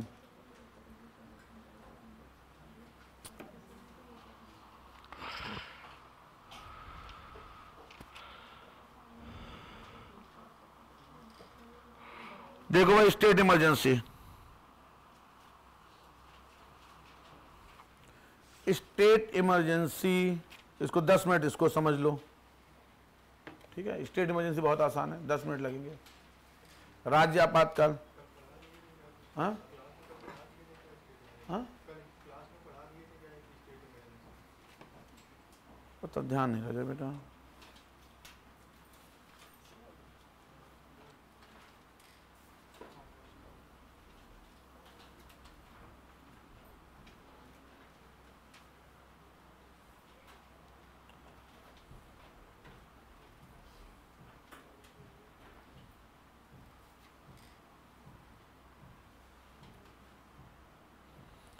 अब बताओ भाई, स्टेट इमरजेंसी क्या कहानी है?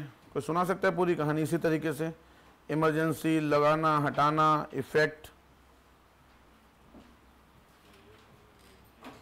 हैं?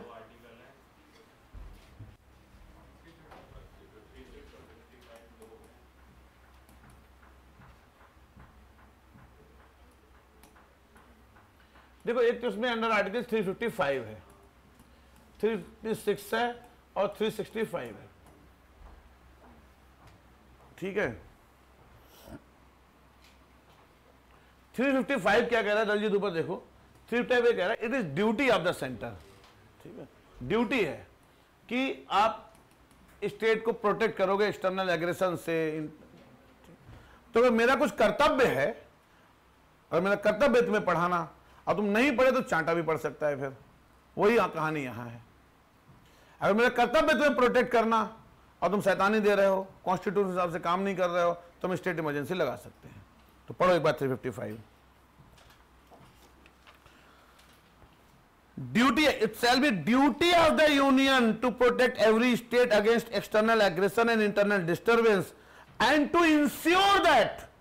अबे इंश्योर करना किसका काम है? स्टेट का काम है और यूनियन का काम है। Ensure that government of every state is carried out in accordance with the provision of the constitution. तो भैया इंश्योर करना यूनियन का काम है। अगर आप कॉन्स्टिट्यूशन के प्रोविजन के हिसाब से काम नहीं कर रहे हो तो फेलियर ऑफ कॉन्स्टिट्यूशन मशीनरी,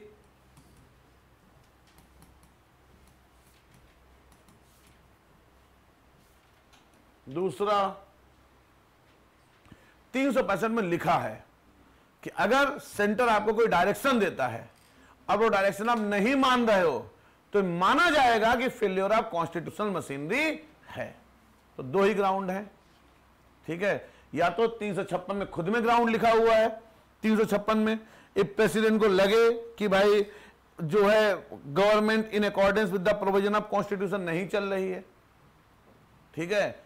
और दूसरा 365। तो दो ही ग्राउंड है जिस आधार पे आप स्टेट इमरजेंसी इंपोज कर सकते हो। यहां भी स्टेट इमरजेंसी इंपोज कौन करेगा? प्रेसिडेंट इंपोज करेगा, प्रेसिडेंट, ठीक है। अब देखो इसमें लिखा है, ठीक है, कि on receipt of A report of a governor of state और अदरवाइज। इसका मतलब है कि अगर प्रेसिडेंट को गवर्नर एक रिपोर्ट भेजता है कि भाई यहां तो सब गड़बड़ हो रहा है, ये अपनी मर्जी चला रहे हैं, कॉन्स्टिट्यूशन की धज्जियां उड़ रही हैं, या अदरवाइज उसे कहीं और से कोई कान में आके फूंक गया कि भाई गड़बड़ चल रहा हो वहां, ठीक है, ठीक है। तो प्रेसिडेंट कॉन्स्टिट्यूशनल इमरजेंसी का प्रोक्लेमेशन कर सकता है। लेकिन ठीक है, जो गवर्नर ने रिपोर्ट दी है, तो देखो सिंपल सी बात है, ना तो गवर्नर की report neither essential non mandatory. इसका मतलब गवर्नर की रिपोर्ट के बिना भी कॉन्स्टिट्यूशनल इमरजेंसी लग सकती है, और गवर्नर चिल्ला चिल्ला के कहता रहे लगा दो लगा दो लगा दो, अगर प्रेसिडेंट सेटिस्फाइड नहीं है तो वो नहीं लगाएगा कॉन्स्टिट्यूशनल इमरजेंसी। क्लियर है? ये बात क्लियर है? ठीक।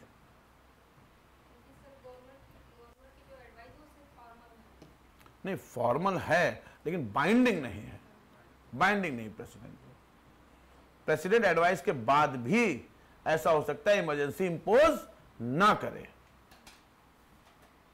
क्लियर है? ये बात क्लियर है? ठीक है। अब ठीक है, तो ग्राउंड दो ही है।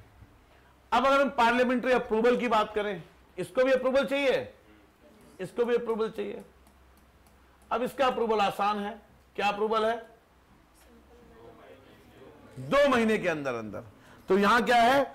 2 महीने के अंदर अंदर है, ठीक है,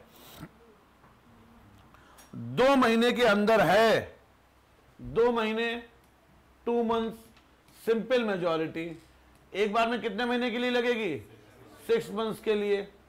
अब इधर देखो, ठीक है, आप बढ़ाते रह सकते हो, मैक्सिमम कितना बढ़ा सकते हो? 3 ईयर। लेकिन बीच में एक पंगा कर दिया, अगर आप 1 साल से ज्यादा इंक्रीज कर रहे हो, किस अमेंडमेंट में आया है? 44वें संविधान संशोधन में, ठीक है। अगर आप 1 साल से ज्यादा इंक्रीज कर रहे हो तो 2 ही आधार पर इंक्रीज कर सकते हो, या फिर भारत के किसी भाग में नेशनल इमरजेंसी लगी हो। हाँ, तो नेशनल इमरजेंसी लगी हो अगर 1 साल ज्यादा बढ़ाना है तो, ठीक है, या election commission of India, Bharat का चुनाव आयोग है, ठीक है, वो ये कहे कि भाई अभी इस राज्य में चुनाव कराना संभव नहीं है। पार्लियामेंट्री अप्रूवल मिल गया, मैक्सिमम 3 साल तक। क्या 3 साल से ज्यादा भी हम कर सकते हैं? कैसे? अमेंडमेंट करो फिर भाई, तो लिखो नीचे, पंजाबी केस में लिखा है हमने कि भाई हमें फिर लगानी पड़ रही, फिर लगानी पड़, तो अमेंडमेंट करके लगाओ, कोई दिक्कत नहीं है। 3 साल तक सिंपल पार्लियामेंट्री अप्रूवल से लग जाएगी। 3 साल के बाद संवैधानिक संशोधन करना पड़ेगा। इमरजेंसी सिचुएशन चल रही है इस समय, ठीक है। यहां रिवोकेशन, रिवोक कैसे होगी? तो यहां रिवोक करने का एक ही तरीका है, पार्लियामेंट का कोई रोल नहीं है, लोकसभा का कोई रोल नहीं है, यहां प्रेसिडेंट रिवोक करेगा at any time up to satisfaction. अच्छा, यहां भी प्रेसिडेंट का सेटिस्फैक्शन है, लेकिन क्या यहां जुडिशियल रिव्यू हो सकता है? अरे हो ही सकता है, 1000 बार हुआ है। कैंसिल किए स्टेट इमरजेंसी कि नहीं किए? एसआर मुंबई केस, पहले श्रीमती गांधी ने खूब खेल खेला, फिर जब जनता दल की सरकार आई तो उन्होंने 9 राज्यों में इसलिए राष्ट्रपति शासन लगा दिया कि केंद्र में हमारी सरकार आ गई, इसका मतलब लोग आपकी सरकार राज्यों में भी नहीं चाहते हैं। ये बेसिस था, सोचो हैं। तो 9 राज्यों में कांग्रेस सरकार थी, 9 में लगा दी प्रेसिडेंट रूल। 80 में फिर इंदिरा गांधी आई, उसमें 9 राज्यों में जनता दल की सरकार थी, उन्होंने फिर 9 राज्यों में लगा दिया प्रेसिडेंट रूल। अम्बेडकर ने इस आर्टिकल कहा था dead letter of Indian constitution, dead letter, लेकिन डेडलिएस्ट लेटर बन गया है। कहा नहीं था अम्बेडकर ने? अम्बेडकर कहा तो डेड लेटर है, कभी यूज नहीं होगा डेमोक्रेसी में। सबसे ज्यादा मतलब मुझे लगा 125-130 बार लग चुकी है स्टेट इमरजेंसी। अब ये सब छोटे छोटे फैक्ट देख लेना, सबसे ज्यादा बार कहां लगी है, हैं? सबसे ज्यादा टेन्योर कहां रहा है, देख लेना भाई। लेटेस्ट कहां लगी है, एक साल नहीं, देख लेना, ठीक है। लिखा होगा इन्होंने, देखो लिखा है।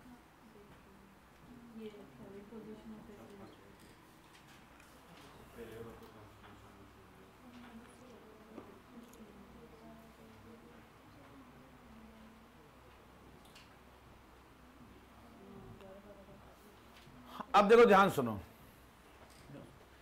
स्टेट इमरजेंसी में जो याद रखना है, ठीक है, सेंटर स्टेट रिलेशंस, ये आसान है, इसमें ज्यादा नहीं है। सेंटर स्टेट रिलेशंस, पहला एग्जीक्यूटिव रिलेशन, तो state council of minister dissolve हो गई। अब डायरेक्टली रूल कर रहा है प्रेसिडेंट, डायरेक्ट रूल कर रहा है प्रेसिडेंट थ्रू गवर्नर। तो यहां पर governor agent of the centre बन गया, वहां सबऑर्डिनेट बना था, एजेंट बन गया, agent of the centre. Generally governor chief secretary है, कुछ और लोग अपॉइंट कर लेते हैं, उनके माध्यम से एग्जीक्यूशन का काम करता है, लेकिन जो प्रेसिडेंट कहेगा वैसा होगा, agent of the centre, simple है। तो अब सरकार नहीं है, कोई मुख्यमंत्री नहीं है, सरकार कौन चला रहा है? गवर्नर चला रहा है, गवर्नर चला रहा है। दूसरा स्टेट लेजिस्लेचर।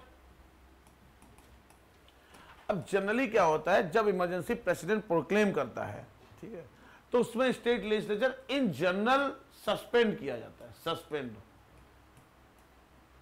अब एक प्रेसिडेंट के गवर्नर के ऊपर है, हो सकता है वो सस्पेंड ही रखे और जब स्टेट इमरजेंसी खत्म हो वो दोबारा रिवाइव हो जाए और फिर वो अपनी सरकार भी बना ले, ऐसा भी हो सकता है। जैसे मान लो अभी योगी जी, ठीक है, कुछ बवाल कर रहे हैं, फॉर एन एग्जाम्पल सेक्युलरिज्म के खिलाफ कोई लॉ पास कर दें जिससे दंगे हो जाए, और योगी जी जानबूझ के एक धर्म विशेष का साथ देने लगे।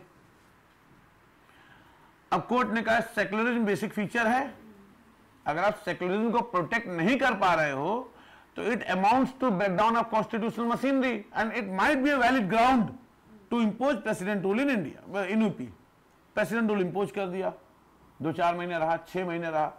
इस बीच योगी साहब की जो सरकार थी वो तो हो गई भंग, लेकिन जो विधानसभा थी वो हो गई निलंबित, सस्पेंड हो गई। 6 महीने बाद जब गवर्नर ने फौज वौज बुलाई, दंगा सब नियंत्रित कर लिया, अब लगा प्रेसिडेंट रूल की आवश्यकता नहीं है, ठीक है, तो उन्होंने प्रेसिडेंट रूल वापस ले लिया।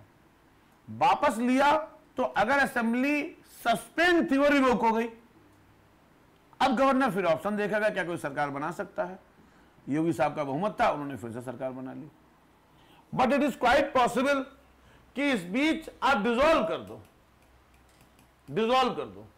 हालांकि डिसॉल्व पे कई बार सुप्रीम कोर्ट ने दोबारा उसे रिकॉन्स्टिट्यूट कर दिया है, ठीक है। तो जनरली डिसॉल्व करते नहीं है। क्या मणिपुर वाले डिसॉल्व कर दिए? देखने के बाद शायद डिसॉल्व नहीं की होगी अभी, ठीक है। लेकिन आप डिसॉल्व कर सकते हो डिसॉल्व, ठीक है। लेकिन उसके लिए जो एसआर मुंबई केस में ढेर सारी गाइडलाइंस दी हैं कि आप चेक कर लो, कोई सरकार नहीं बना पाएगा, फलाना ढिमाका, ढेर सारी चीजें, उसके बाद आप डिसॉल्व कर सकते हो।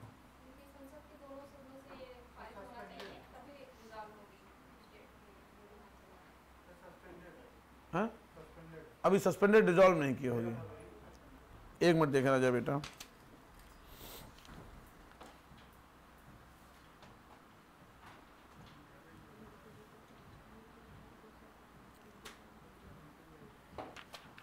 अच्छा, वो सब क्लियर है कि जब 2 महीने के अंदर हमें अप्रूव कराना है, उसमें वही सारी कहानी है। अगर सेशन में नहीं है, फलाना है, ढिमाका है।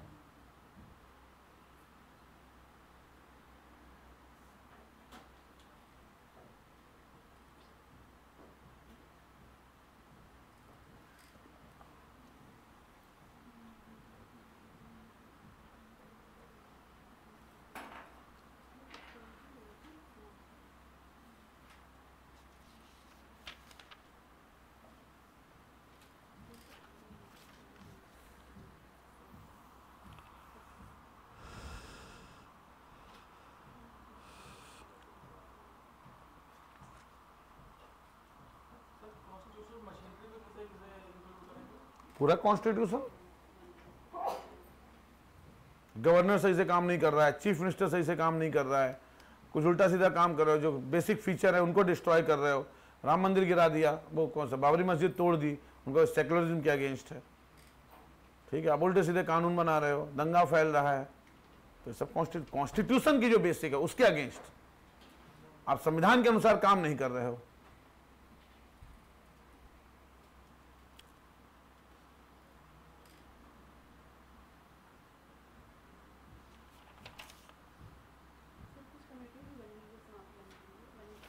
एक मिनट, जो इन्होंने कहा मैं वो चीज देख रहा हूं यार। अच्छा, ऐसा मुंबई केस में कहा है, वही कॉन्स्टिट्यूशन वो चीज लिखी नहीं, वही मैं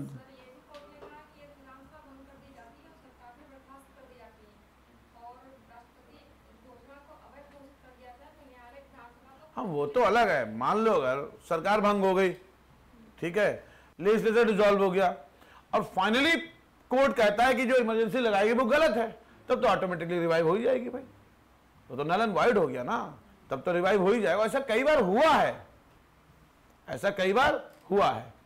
अब बस में एक चीज और देख लो कि अब स्टेट लेजिस्लेचर मान लो सस्पेंड है, डिसॉल्व है, कानून तो बना नहीं सकता, तो कानून कौन बनाएगा? पार्लियामेंट बनाएगी। या पार्लियामेंट, इसमें लिखा है पार्लियामेंट कोई एक और किसी और अथॉरिटी को कानून बनाने की अनुमति दे सकती है। तो कानून जब संसद बनाएगी या संसद किसी और अथॉरिटी को कानून बनाने की अनुमति दे सकती है, पार्लियामेंट ही बनाती है कानून, ठीक है। पूरी यूनिटरी गवर्नमेंट हो गई, मतलब राज्य के लिए कानून कौन बना रहा है? अब पार्लियामेंट बना रही है।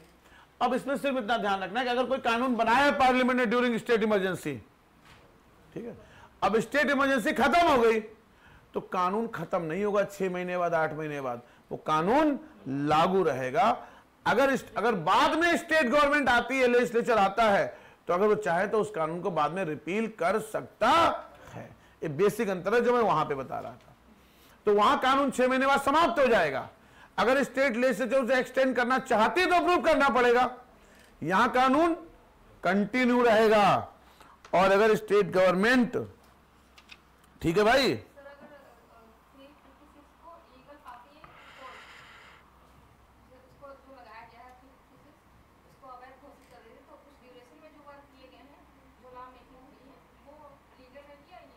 वो तो जब लीगल रहनी चाहिए भाई, ऐसे कैसे लीगल कर देंगे, सारे काम वापस कर ही नहीं पाएंगे। क्योंकि ऐसा लिखा, देख लो, अगर लिखा हो तो पहले देख लो एक बार कोर्ट और वाले से बहुत ज्यादा लिखा होगा नहीं, लेकिन वो जनरली कहीं भी कॉन्स्टिट्यूशन में है, क्योंकि अब तो ढेर सारे काम हो गए, वो सब इलीगल कैसे घोषित करेगी? 6 महीने में सरकार ने 575 काम किए होंगे, वो मुश्किल है।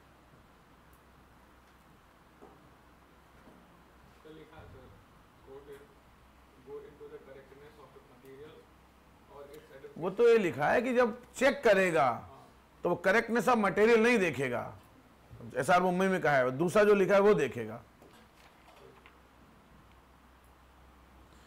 क्या लिखा है? हाँ, वही रिलेवेंट मटेरियल देखेगा और बर्डन सेंटर पे रहेगा, सेंटर प्रूव करेगा हमने जो लगाई है सही लगाई है। यार देखो, एसआर मुंबई केस में 575 चीजें हुई थी कि गवर्नर का अपॉइंटमेंट ऐसे होगा वैसे होगा, कुछ हो रहा है? एसआर मुंबई केस में 1000 चीजें बताएंगे सेंट्रल स्टेट रिलेशन को लेके। गवर्नर जिले राज्य से बाहर का होना चाहिए, एक्टिव पॉलिटिशियन नहीं होना चाहिए, यूपी के उप मुख्यमंत्री के कंटेस्टेंट थे और उनको भेज दिया जम्मू कश्मीर में लेफ्टिनेंट गवर्नर बना के। हाँ, तो कुछ तो मान नहीं रहे उनकी। हमें सिर्फ देखो कॉन्स्टिट्यूशन में क्या लिखा है।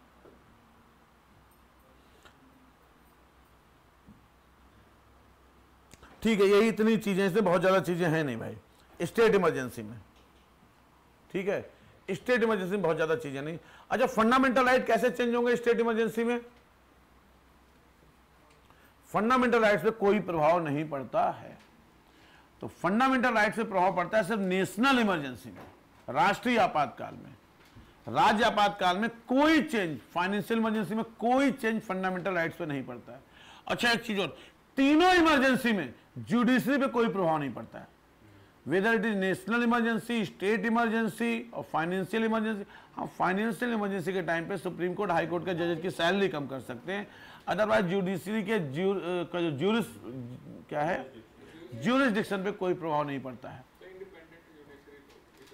हाँ, जो भी है करना चाहे कर सकते थे, जैसे मार्शल लॉ में उन्होंने कहा है, आपातकाल में नहीं है। मार्शल लॉ में पड़ता है, तब जो नॉर्मल कोर्ट है वो सस्पेंड हो जाते हैं, जो आर्टिकल 34 में लिखा है, आर्टिकल 34 में लिखा है, तो वहां नॉर्मल कोर्ट सस्पेंड हो जाएंगे, लेकिन इमरजेंसी के टाइम पे जुडिशरी पे कोई भी प्रभाव नहीं पड़ेगा। ठीक है, अगला आसान है 360 फाइनेंशियल इमरजेंसी। तो जब प्रेसिडेंट को लगता है, एक बार 360 पढ़ लो कि भाई फाइनेंशियल स्टेबिलिटी और क्रेडिट ऑफ इंडिया थ्रेटेंड है, तो वित्तीय स्थायित्व या भारत का जो क्रेडिट है उस पे क्या हो रहा है? अब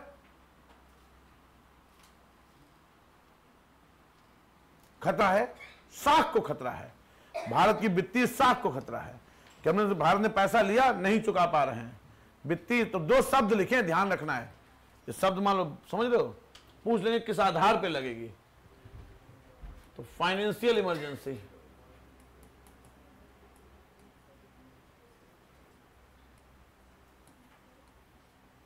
तो फाइनेंशियल इनस्टेबिलिटी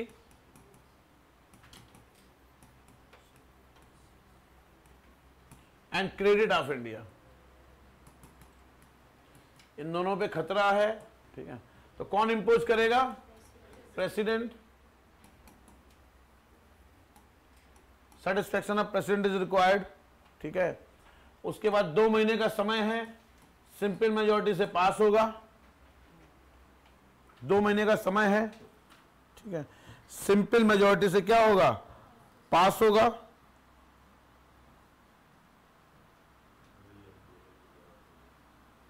ठीक है, और अगर हाउस में नहीं है तो वही है, जब रिकॉन्स्टिट्यूट होगा उसके बाद 30 दिन का समय है। ठीक है, तो यहां 2 महीने का समय है, लेकिन अगर लोकसभा डिसॉल्व है तो उसकी पहली मीटिंग से 1 महीने का समय, तो आप उसे पास करा लो भाई। ठीक है,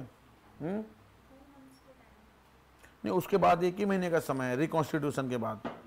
अगर डिसॉल्व है तो वैसे 2 महीने का समय है, लेकिन मान लो डिसॉल्व है और आप 2 महीने में पास नहीं करा पाए तो उसके बाद जब लोकसभा मिलेगी तो 1 महीने में आप पास कराओगे। क्लियर है? और वही है कि तब तक किसने पास कर दिया हो? राज्यसभा ने पास कर दिया हो। ठीक है। अब इसमें रिवोक कैसे होगा, कौन करेगा? प्रेसिडेंट। तो प्रेसिडेंट किसी भी टाइम रिवोक कर लेगा।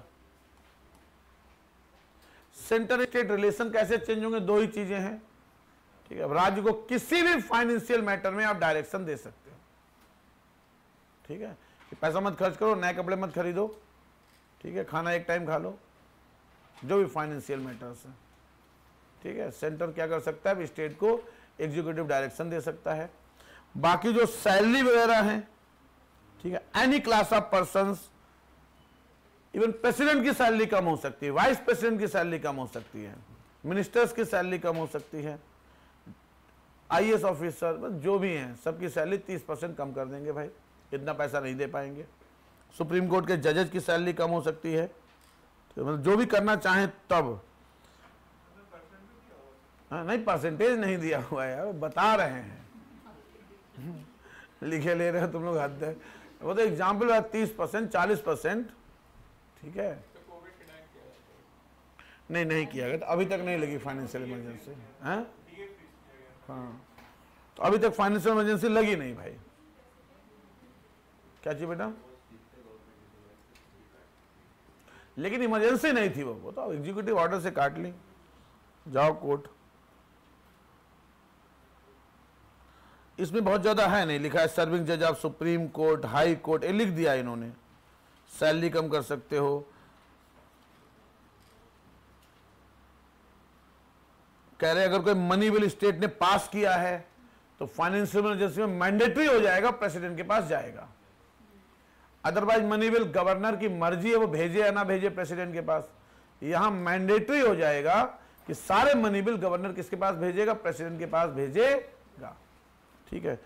तो इमरजेंसी वाले सारे सवाल आज बैठ के 10 मिनट में लगा लो। इसमें फैक्चुअल क्वेश्चन प्लीज आप लोग देख लेना। जब पहली बार इमरजेंसी लगी तो प्रेसिडेंट कौन थे? पहली बार लगाई थी डॉक्टर जवाहरलाल नेहरू ने, ठीक है, दोबारा लगाई थी गांधी जी ने, और तिबारा भी लगाई थी मिसेस गांधी ने। स्टेट इमरजेंसी कितनी बार लगी है, मैक्सिमम कहाँ लगी है, सबसे ज़्यादा टेन्योर कहाँ रहा है, इस टाइप के फैक्चुअल सवाल पूछ सकते हैं। फाइनेंशियल इमरजेंसी अभी तक 12 बार लगी है, अब एक बार भी नहीं लगी है, नहीं लगी फाइनेंस एक बार भी नहीं लगी अभी तक भाई। ध्यान रखना इन सब चीज़ों को, ठीक है, ठीक है। तो इमरजेंसी देख लेना। कल तो संडे है, तो कल तुम लोगों का है, कल टेस्ट है, 100 क्वेश्चन का टेस्ट होगा, उसमें आएगा अफ्रीका और साउथ अमेरिका, और इसमें इमरजेंसी तक का आएगा। तो शुरू से लेके, या खाली पार्लियामेंट और इमरजेंसी रखें, या शुरू से रख दें? चलो 50 सवाल रहेंगे, ठीक है। तो 100 क्वेश्चन दो, फिर अगला आज कितनी तारीख है? कल 20, 23, 24 तक इसको खत्म कर देंगे। आज थोड़ा मैं डॉक्टर को विजिट, ठीक है बेटा, पढ़ लेना इमरजेंसी, याद हो गया होगा यार, अब तो ज़्यादा है नहीं उसमें।